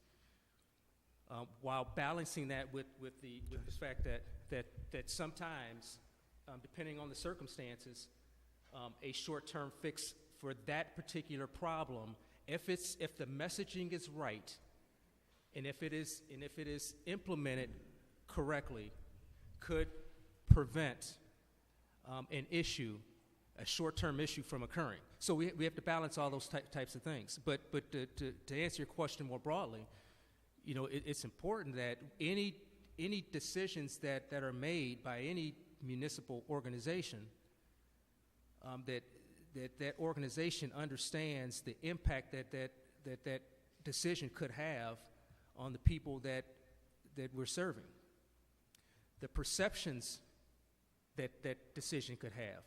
And we got to be acutely aware of some of those sorts of things. So that has to be a part of our decision-making process, not only the actual strategic things that we're doing in order to resolve the problem, but how will this be perceived in the community? Will this offend members of our community? Will this serve as a barrier to members of our community working with us going forward, and have that weigh into our decision-making process? And there are going to be some times where there's going to be a problem that's so severe, and that could have some serious public safety consequences that may have to be implemented, that may cause some concern with members of our community. But we've got to make sure that if that happens, that it's absolutely justified that it occurs. And if it's not, And we may have to make sure that we bring all, that we take all these other things into consideration before we make certain types of decisions. Oh, thank you. As an educator, safety. Sorry. Oh. 2 questions. Oh, just follow. All right, thank you. Just a follow-up. All right. Yeah, to the question. Yeah, thank you. As an educator, safety and security within our schools is a prime concern. As I mentioned, there's significant issues during dismissal. There was a situation last year during a fire drill where several fights broke out and several students were arrested. How will you partner with the school district to assure families and their children are safe, to assure families that live around the high school, and that businesses who are trying to earn a profit around the school can feel comfortable and not fear for student dismissal? All right, thank you. And I have a system where I'm coming from that's very similar to the system that you have here in Albany, whereby the superintendent of the schools and the school system itself is a totally separate entity from the municipal government. And so I've gone through, since I've been chief, I've gone through 3 superintendents. Every single one of those superintendents, I've had a very personal relationship with that person in terms of us making sure we share information. You know, we shared cell phone numbers, so that if something is happening in those schools, or there's some issue that may emerge that the superintendent may see, then I can get a call from the superintendent and we can start working through some of these things. If I'm seeing some things that may cause concern, like the issue with potentially students having problems at some restaurants that are around campus, you know, we can immediately start talking about these sorts of things, because it could have a negative impact on our children, on introducing our children to the criminal justice system, when maybe there was some other ways of doing some things where that should not have happened. The safety and security of our children, because when things are happening out in some of these places, then our children could get hurt. We need to minimize the risk of those things happening. And the general perception that our children have of police officers in our community. And so I've worked very, very closely with our school system in developing some of these things, establishing these relationships, not only at the top, but with people at the intermediate levels of both organizations, in order to put together some programs and some partnerships and things like that to address some of these things before it happens. So to answer your question, I'm totally committed to reaching out immediately to the school system to see what types of challenges the school system has, and how can we partner with the school system to resolve them. Thank you. You're welcome. Thank you. Last but not least, Councilman O'Brien. Thank you for your patience You're tonight. But moreover, thank you for considering Albany as a place to utilize your talents and your experience addressing the challenges of policing. I think I only really have one question for you, and it's premised on an experience.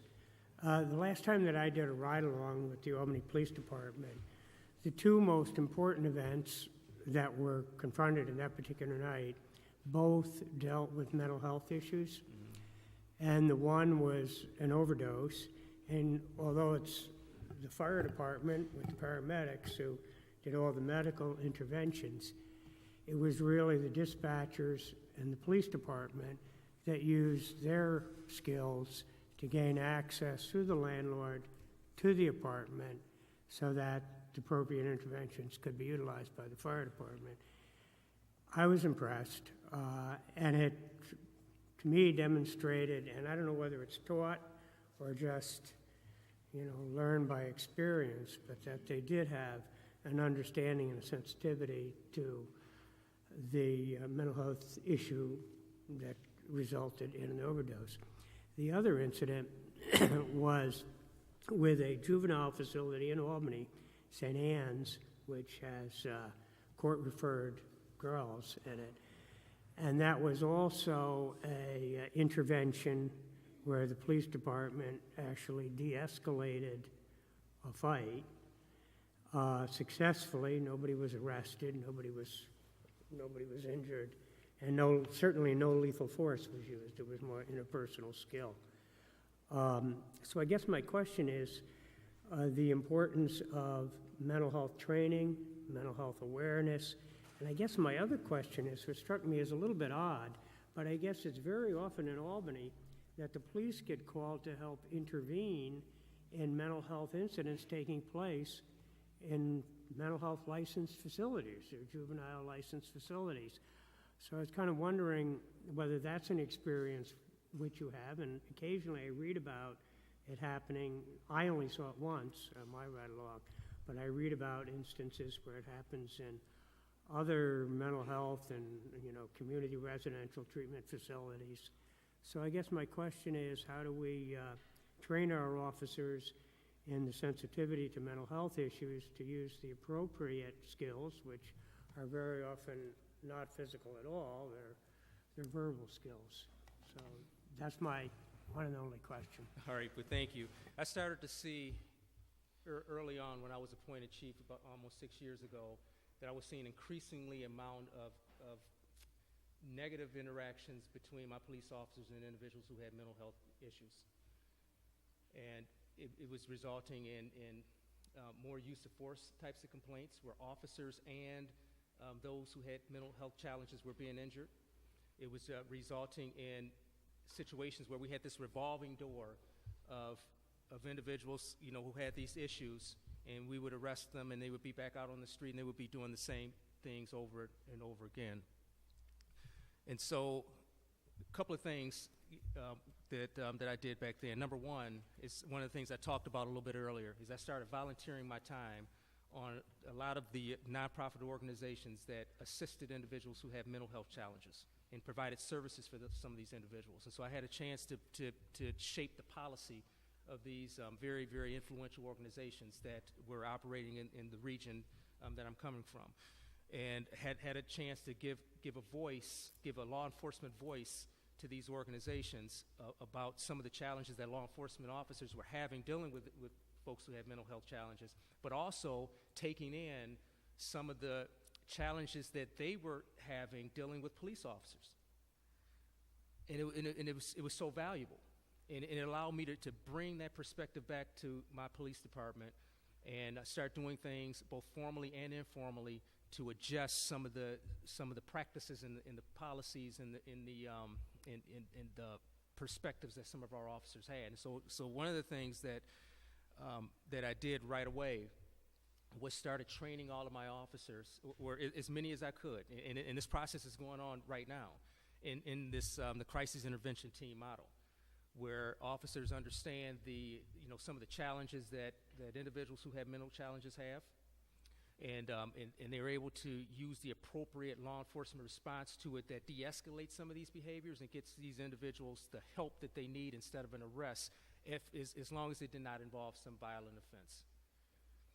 And so so we started to see that the numbers of officers and individuals with mental health challenges, the number of injuries of those parties started to decrease substantially by doing just what you said. A lot of it is just interpersonal communication skills in order to de-escalate. And then one thing that I was very, very pleased about is I started to get letters from family members of those who had mental challenges about 3 or 4 years in that we never got. Letters saying, we are so thankful that your officers, responded the way that they did with my son or my daughter or my husband, because I had to call because my son, husband, or daughter was out of control. I had no place else to turn but the police department to help bring some stability to the house. And you came and you did not add to the instability. You came and you helped us resolve these incidents nonviolently. And I started to get these letters in consistently, showing, anecdotally anyway, that people were respecting and were very, very thankful for that type of approach. And so one of my challenges, though, was twofold. And I think the councilwoman alluded to part of this, is the perceptions of the officers with things like this, helping them to understand that this really is something that's good for the community, and also it's good for officer safety, because the fewer times you have to have these physical confrontations, the fewer times you're at risk of getting injured or injuring somebody else. And the second was members of the community. I started, we had situations where we would have a person that had a mental health challenge and they would commit a nonviolent offense, and we would respond, and we would know that the appropriate response for this particular situation was to get this person help. The person didn't need to be arrested. And we would do just that. And the folks who were the victims, so to speak, in this nonviolent crime, whether it be a minor theft or littering on the lawn or things like that, they didn't understand. They didn't understand why aren't the police arresting this person who took something from me or who disrupted my quality of life. And so so the messaging was important with this. Messaging to our communities that this is something that will help us to not have this vicious cycle of individuals that are being arrested and coming back and doing the same thing, and a message to our officers that it has some benefits as well. So I'm a strong supporter of it, and as chief in Albany is something that I'm committed to as well. Thank you. So, colleagues, I would like to open the floor up for public comment at this time. If there are no objections to that, Mr. Hawkins, I'm going to. Oh, sure. Chief, just one question, Mr. Hawkins. We heard some council members talk about the diversity issue, and I asked the fire chief as well the same question.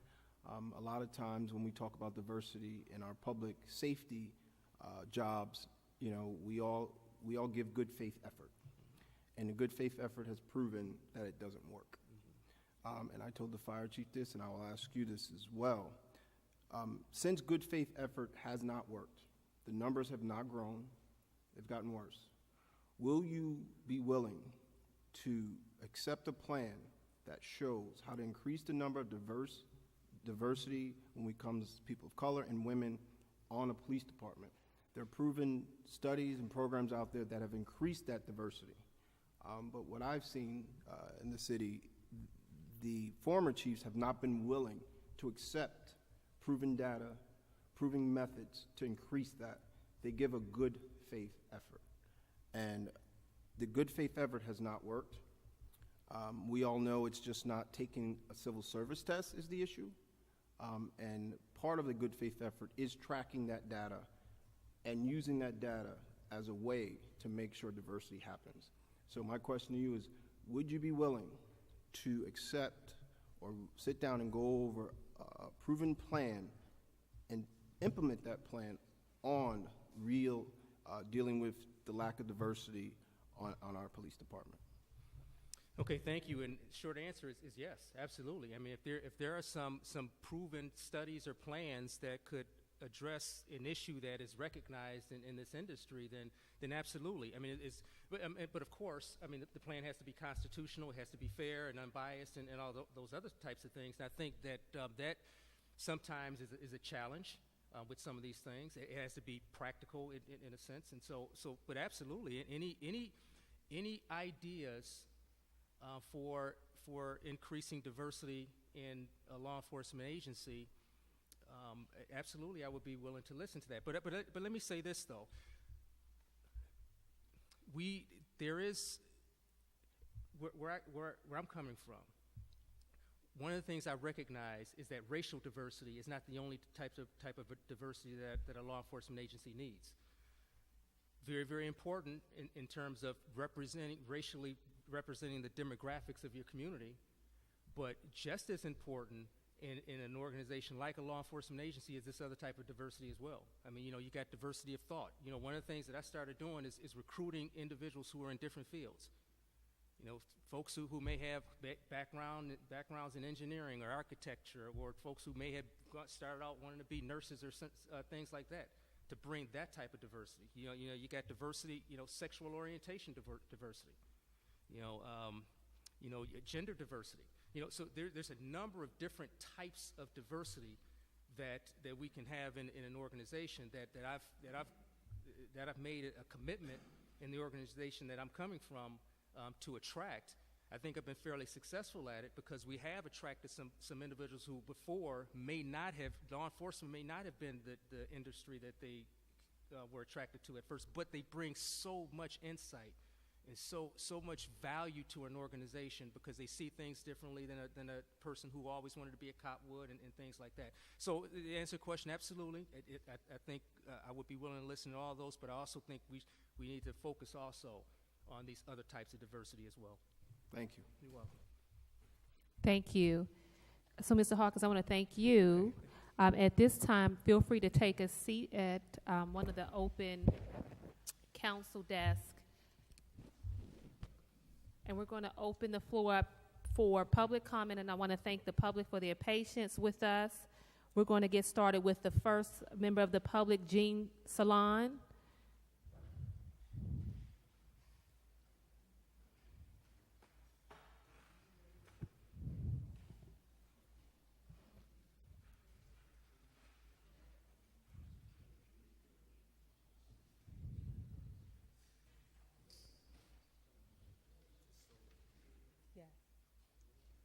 I'm gonna let him know.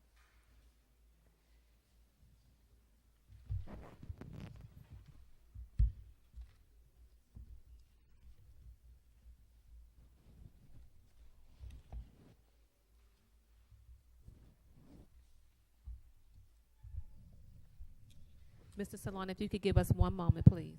Sure.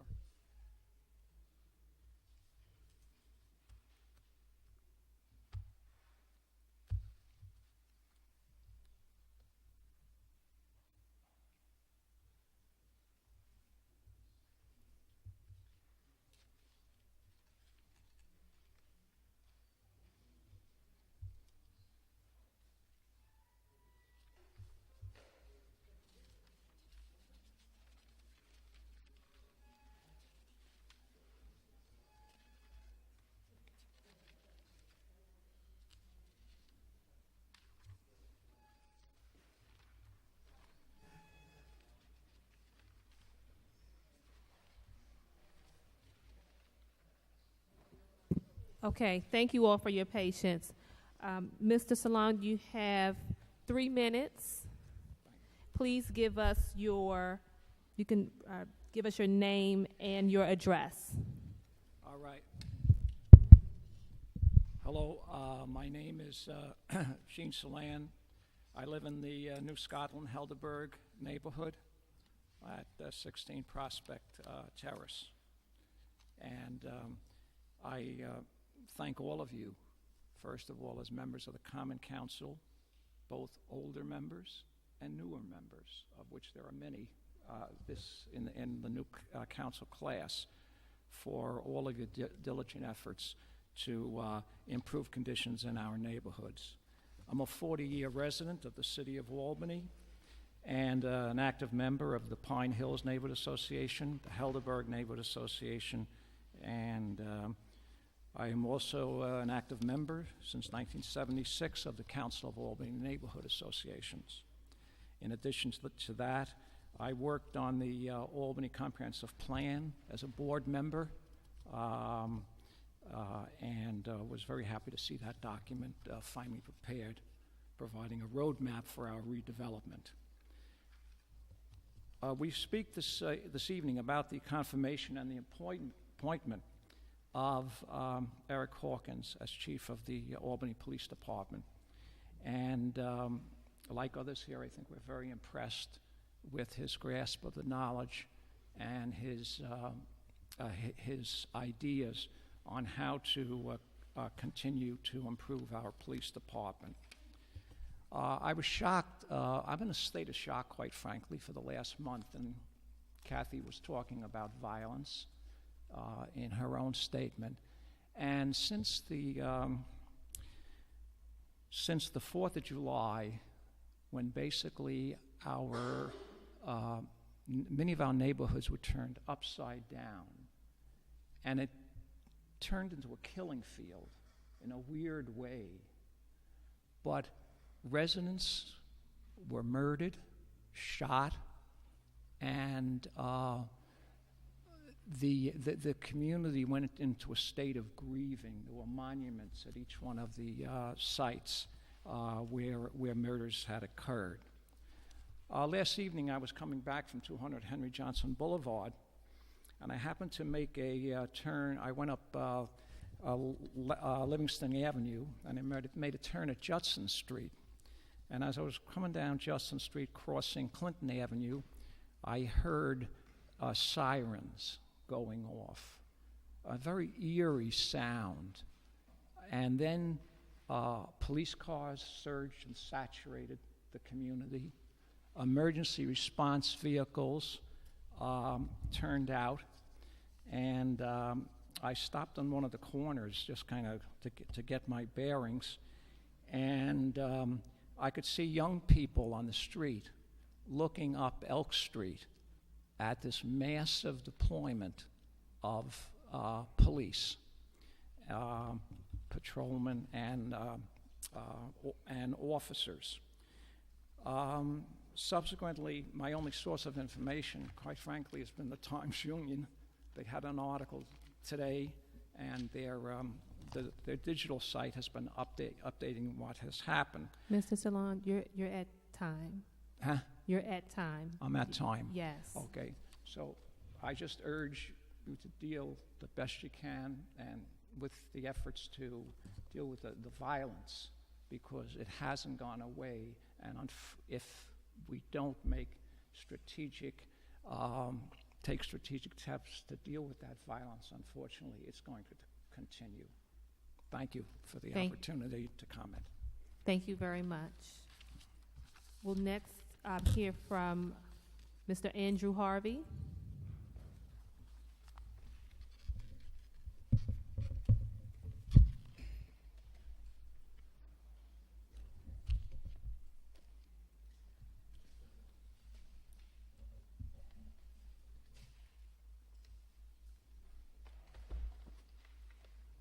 Good evening. My name is Andrew Harvey. I'm president of the Park South Neighborhood Association. I'm hearing a lot about community policing this evening, and I think the members of the Park South Neighborhood Association will be really enthused to hear about all the ideas that are being bandied about. And I think we just need to continue to build on what we've constructed to date. For example, we regularly have a neighborhood engagement officer appear at our neighborhood association meetings. Now, what is the value of that? Well, it's a really great grassroots way for a police officer to get to know a community and what the concerns are. A relationship is built, and to have that going forward in a solid and effective way helps deal with issues and nip them in the bud as they show up.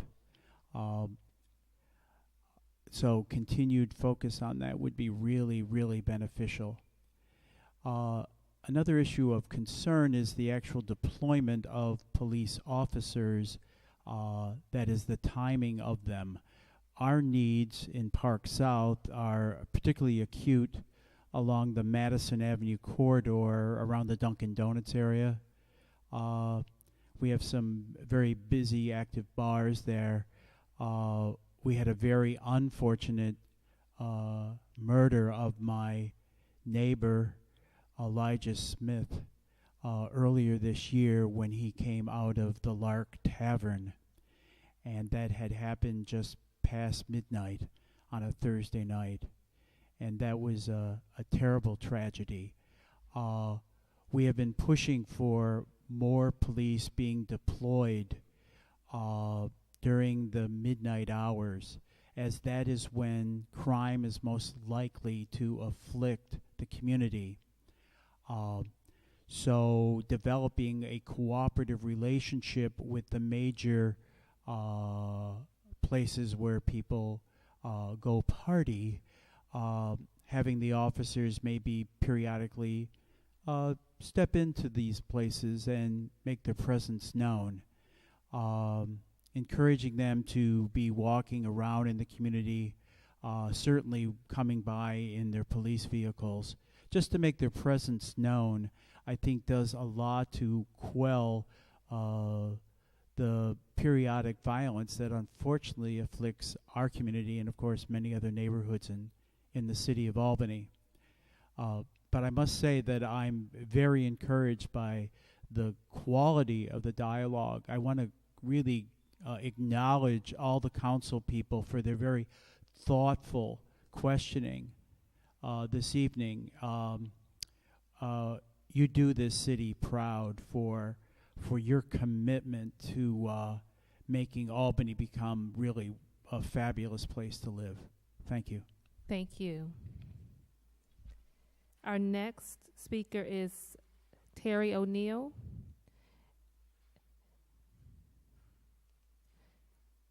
And if you could give your name, address, and if you would prefer a 1-minute warning, please let me know. Well, as I have, in the interest of time, a prepared statement, I think the warning won't be necessary, but go ahead and do it if it comes to that. Thank you for this opportunity to say a few words about the imminent appointment of Mr. Hawkins as our next Chief of Police. My name again is Terry O'Neill. I live at 102 Willett Street on Washington Park, and I've been a resident of Albany for 35 years now. That answers your And first if you could speak into the microphone, please. Thank you. Certainly.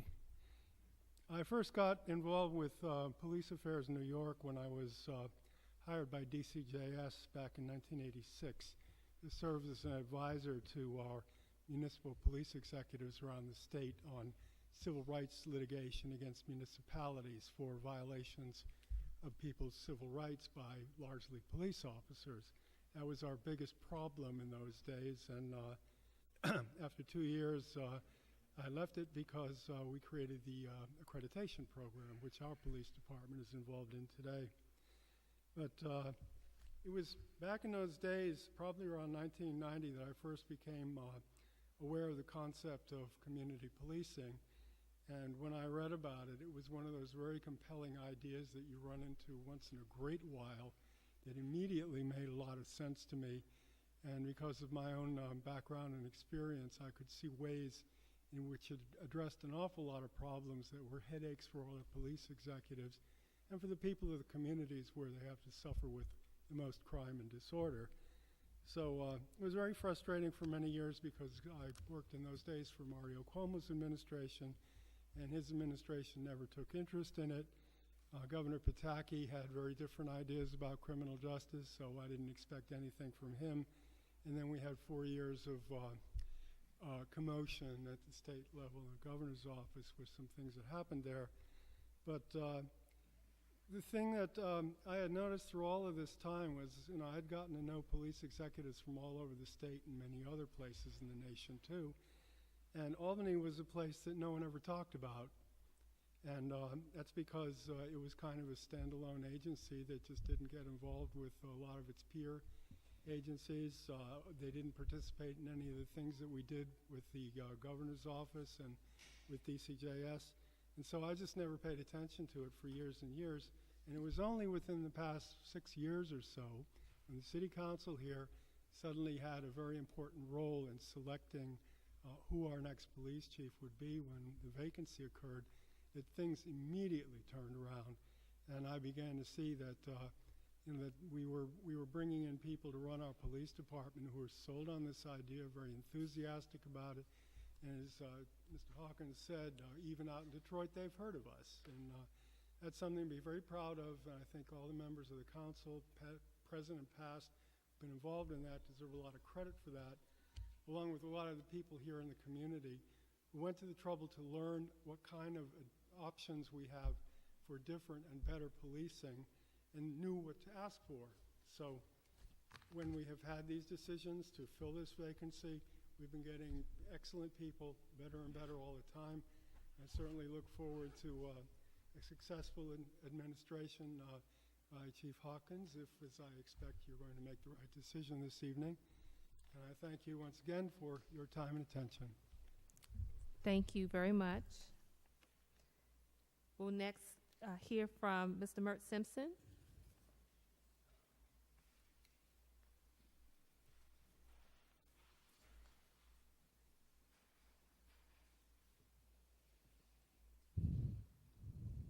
Mr. Simpson, name, address, and let me know if you need a 1-minute warning.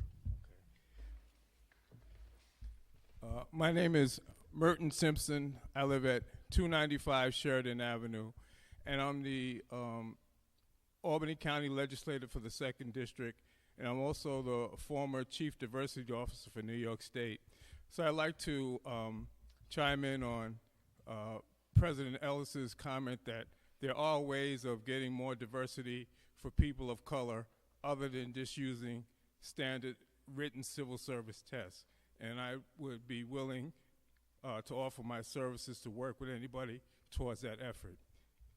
But I think we can say that Albany has made some progress, particularly with community policing.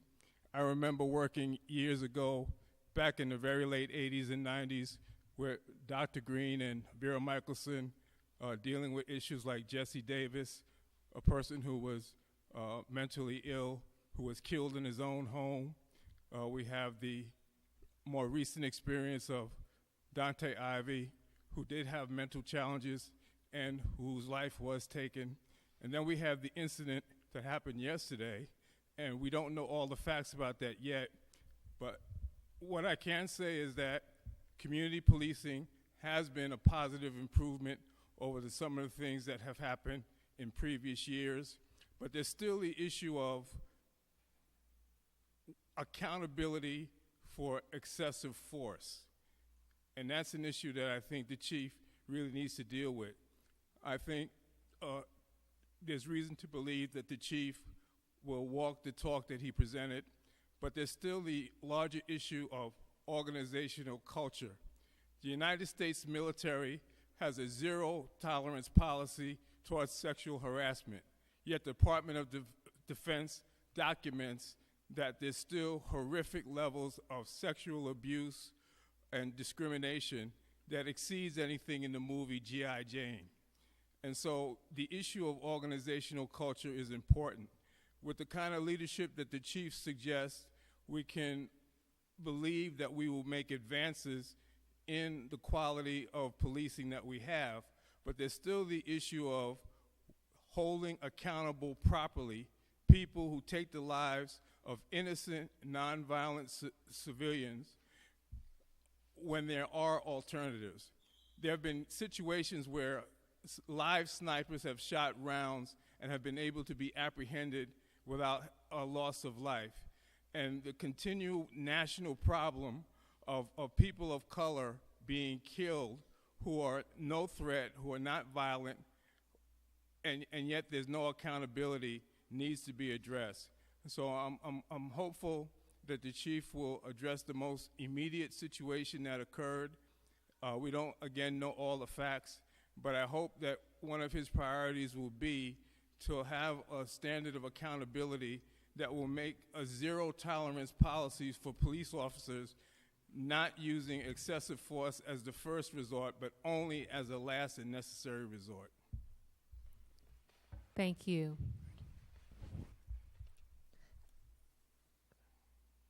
Danielle Hill.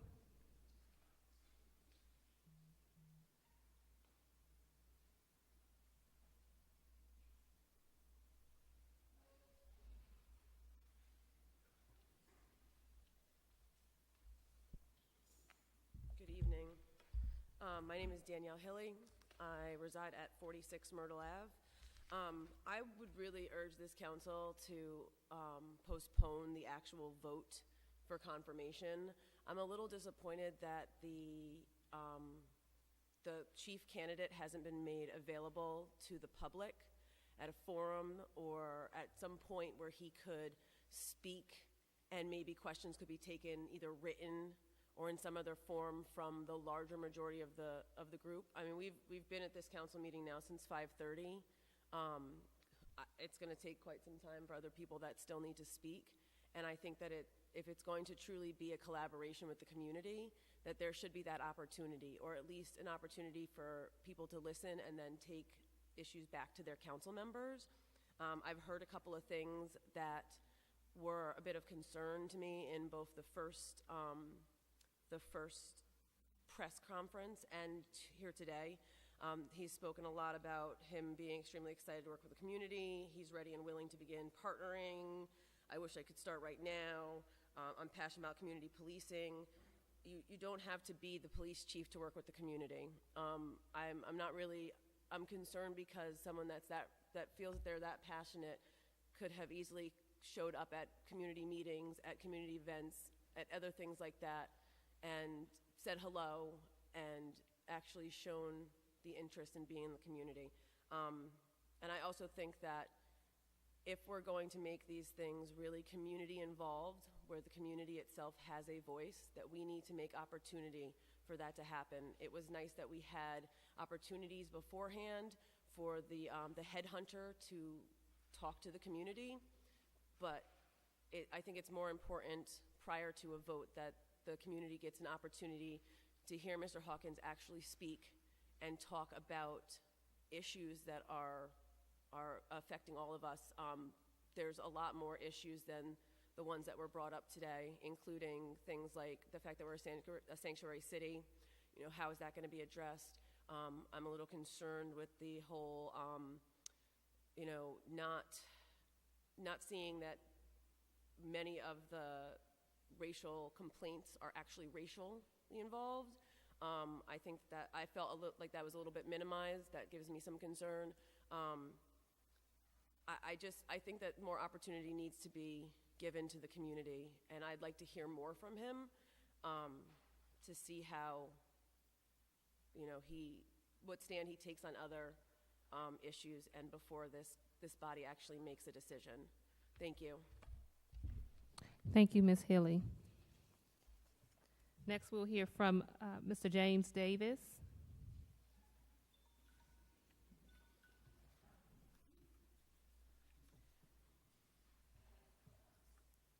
And after Mr. Davis, we'll hear from Mr. Marlon Anderson, just so that you are prepared to come up. Good evening. You guys hear me well? Can I get that 1 minute warning as well? Thank you. My name is James Davis. I'm born and raised in the city of Albany. I live on 90 Dove Street. I've been an activist in the community for quite some time now, 10 years, not as nearly as long as others. I'm 32 years old. I have noticed some very detriment changes in the city of Albany.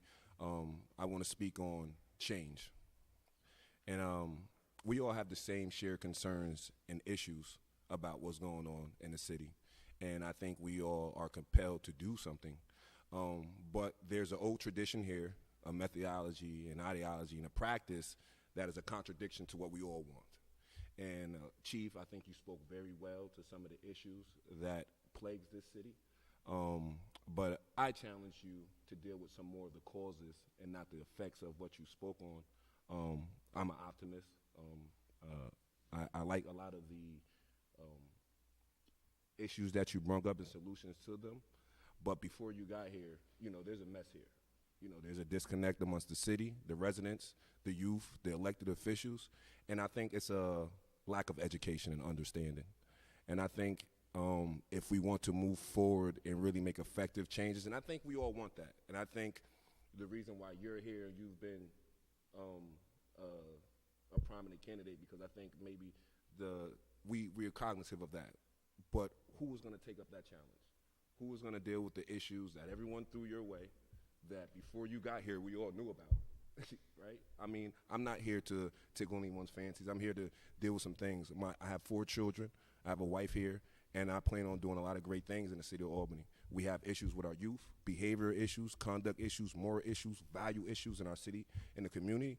I think it's very important that there is attention that is being, we speak about all these issues. Thank you, right? We speak about all these issues. We all know these things, but I think if we put more forth of a sacrifice, a commitment, and the effort that we all portray to fix them, things can happen. And, I'm just here, I'm on the front line every day. Some of y'all may know me, some of y'all may don't. I deal with these issues every day. I deal with these issues every day. I give kids healthy alternatives to the dissidents that they face, parents, everything. And at the end of the day, cries are not heard, and concerns are not being taken into account.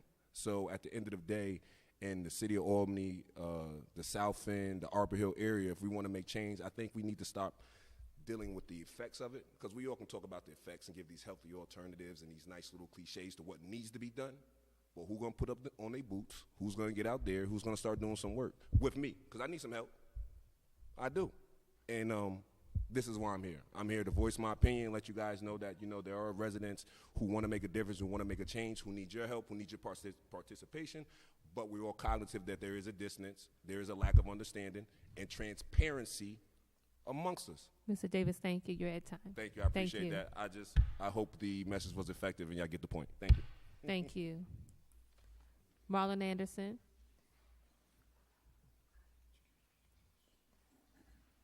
And next we'll hear from Vera Michelson.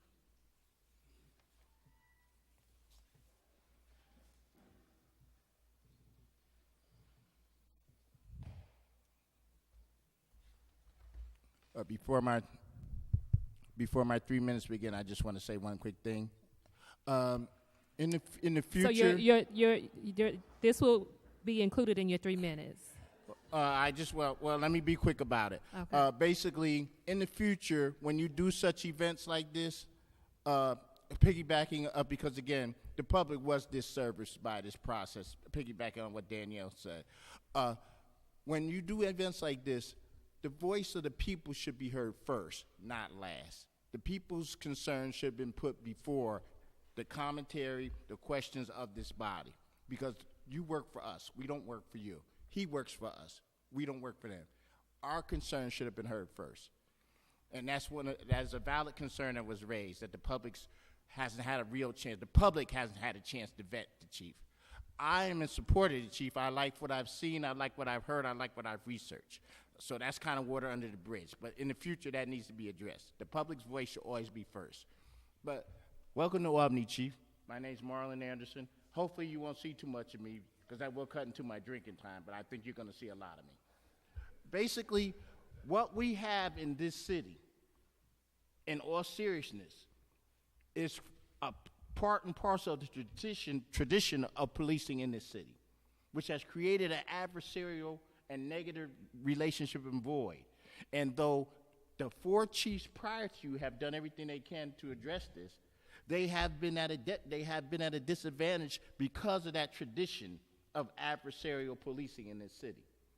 And what you're going to need to do, and what I would advocate for you to do, when you're meeting with the public, I would say not go preaching to the choir, which is the neighborhood associations and things like that, but I need you to put your boots on the ground.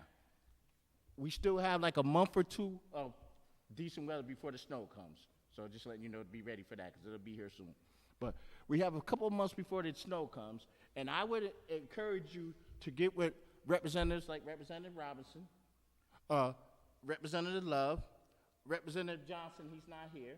I would say Representative Players, but she can't do the walking like that anymore. But go out and meet in the community. Get out and make unannounced visits to the community. Go to those communities where the problems are lying. And I would also encourage you to consider taking up residence in some place like West Hill or South End, because this community has no faith or hope or reliance upon this relationship with the police department or government in general. That is the main problem we have. There is no belief and no faith. And if you want to gather data like President Ellis has said, do what police do. When police look for information, they don't go to studies. They go out to the public. They find somebody to get the information from. Go to the public. Find out what's the problem directly to them. As chief, put on your sneakers, put on something comfortable. Go out to the corner of Quail and First. Go out to Judson Street as the gentleman. Go down, Mr. Anderson. Go down on 2nd Avenue. Go reach out to them and find out what's really going on, where the problem really lies. That's what I encourage you to do, sir. And welcome to Albany. I wish you all the success in the world. I will do everything I can to help you. And believe me, you're going to need a lot of help. So thank you, Mr. Anderson. Just want to clarify 2 points. And this is general for the public. Historically, our committee meetings are formatted in which council members have the opportunity to ask questions, and then the floor is open to the public. We will take into consideration your comments about restructuring our meetings. Lastly, I want to thank you for your concern for me as a woman who is carrying, but I am fully capable to get out in the field. So thank you very much.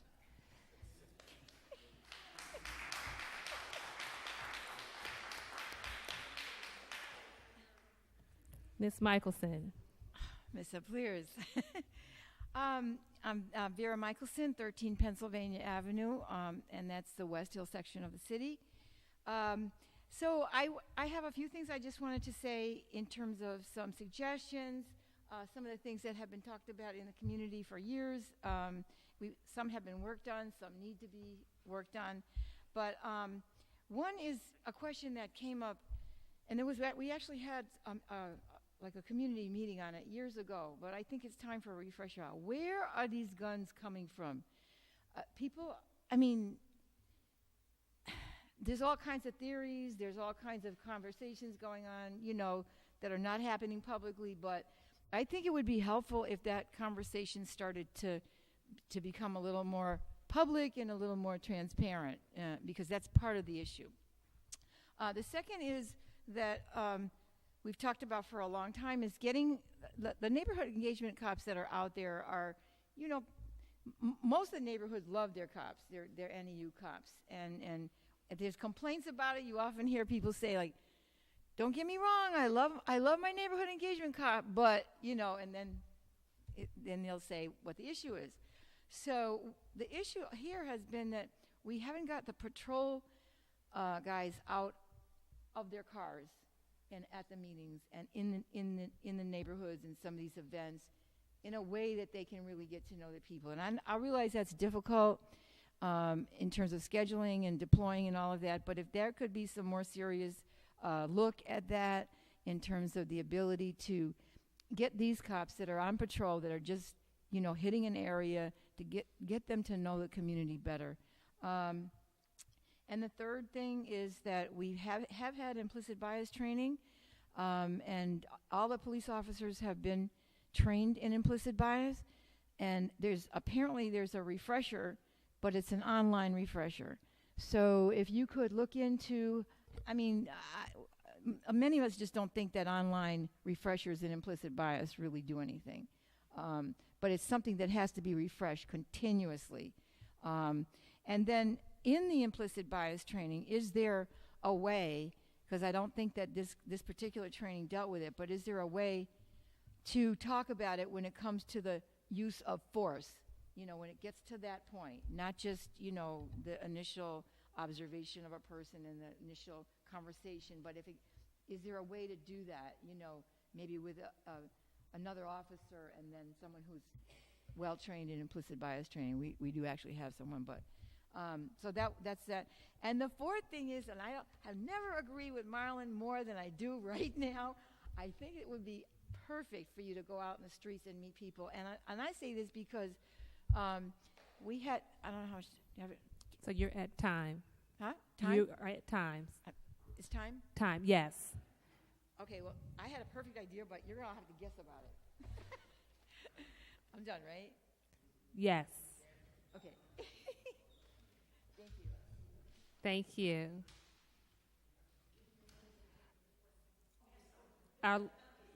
Our last speaker is Mark Gronich.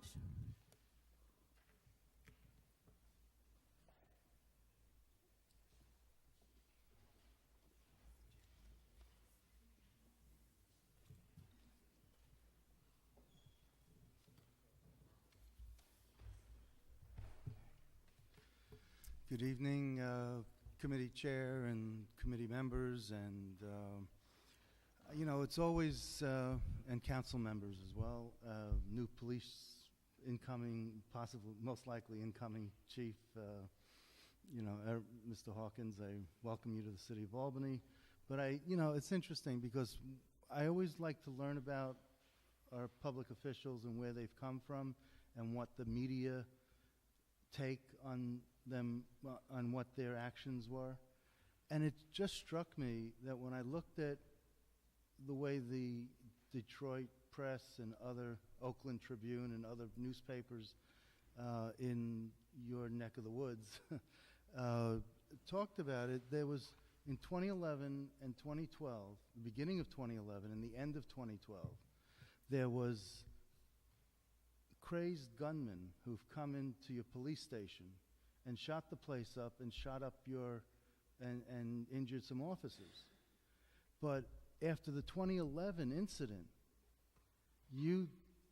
there was really no action to renovate the lobby. And it was interesting to note that when, one of the bullet points in the mayor's release was that you spent $600 on lobby renovation. And that was like a highlight for you. And I'm thinking, what? So now I understand why you had to spend $600,000 on lobby renovation.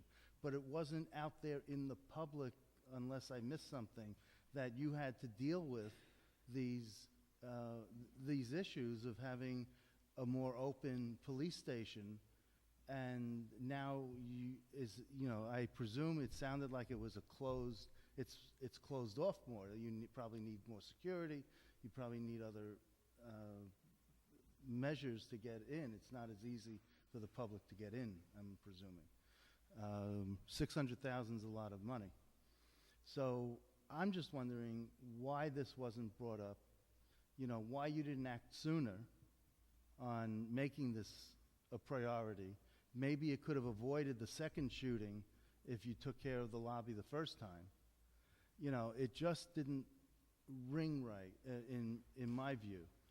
And, I don't want to be this person who looks at a beautiful mosaic ceiling and they see a chip in the corner and they focus on the chip in the corner, okay? I'm not being the tile man, here. So I just wanted you to understand that I know that there's a lot of issues that you have to deal with, but I really have reservations, and it's a big one, that you didn't act sooner to renovate the lobby to prevent one of your officers from being shot and preventing this deranged man from coming in. I guess they said something about throat cancer or something, and he was just on a death wish, I guess.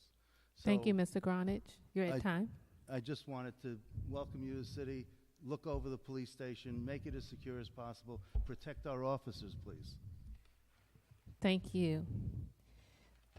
So we've heard, I have heard, and I'm sure my colleagues have heard you all loud and clear about the opportunity to hear more from Mr. Hawkins. I think it's appropriate, given some of the questions and statements made, that Mr. Hawkins has the opportunity to provide final remarks and address any of those, should you choose Mr. Hawkins.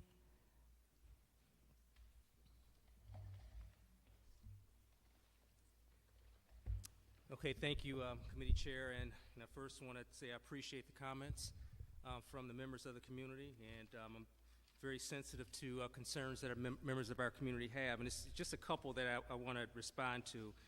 And it's the concern about reaching out to members of the community and reaching out to the members of the community first. Obviously, that's a procedural issue with the council that I can't speak to, but what I will say is that my track record has always been working with the community and working with the community on concerns that our community have in a substantive way, and not simply hearing what these things are and shelving them someplace else. And so I understand that, especially with the way that some people may have concerns they may have about the process, I can assure the community that that's not a problem with me as chief. It's something that I've done from the very outset in the place that I'm coming from. Something that I'm certainly committed to doing right now. And the other is, I really, and there's two others, but I really want to speak to because I don't want it to be misinterpreted at all about me minimizing the impact that racial bias and some of these other things have in policing in America. I'm the first to recognize and to acknowledge that those things are real issues. And if I and if that was, and I apologize if that was conveyed in a way, in any other way, to any members of our community. That is, it's absolutely an issue in our community, in policing in America, and I recognize that, and I've done some things to minimize the impact that can have in police organizations. I was only, and again, I apologize if this was misinterpreted, but when I talked about the fact that some of the issues of racial bias are sometimes perceived as that, but may be other things, I only meant it as that. You know, there are instances that I've seen, I've experienced it in my practice, where some of those things were something other than what they were, and corrections were made. Because, as I've said before, perception is reality. And if things are done where any members of our community perceive that police actions are inappropriate in any kind of way, then their reality, the way they perceive it becomes their reality, and that's something we have to deal with. So I only meant it in that context. And I repeat, I by no means never will I minimize the impact of racial bias in policing in America. And I'm always doing things to make sure that any bias, whatever it is in policing, that we address those things and we make the appropriate adjustments. And regarding the lobby shooting, the speaker the resident was absolutely right. We had an incident. It happened, a few months after I was appointed chief. I was a brand new chief at that time, and my introduction to being a chief was having somebody walk into my lobby and fire rounds off at my front desk officer, and as well as responding officers in the lobby. And one of my officers was shot, and the officers responded, and they shot the gunman, and that person died. And when he's talking about the renovation, first of all, there was only one incident.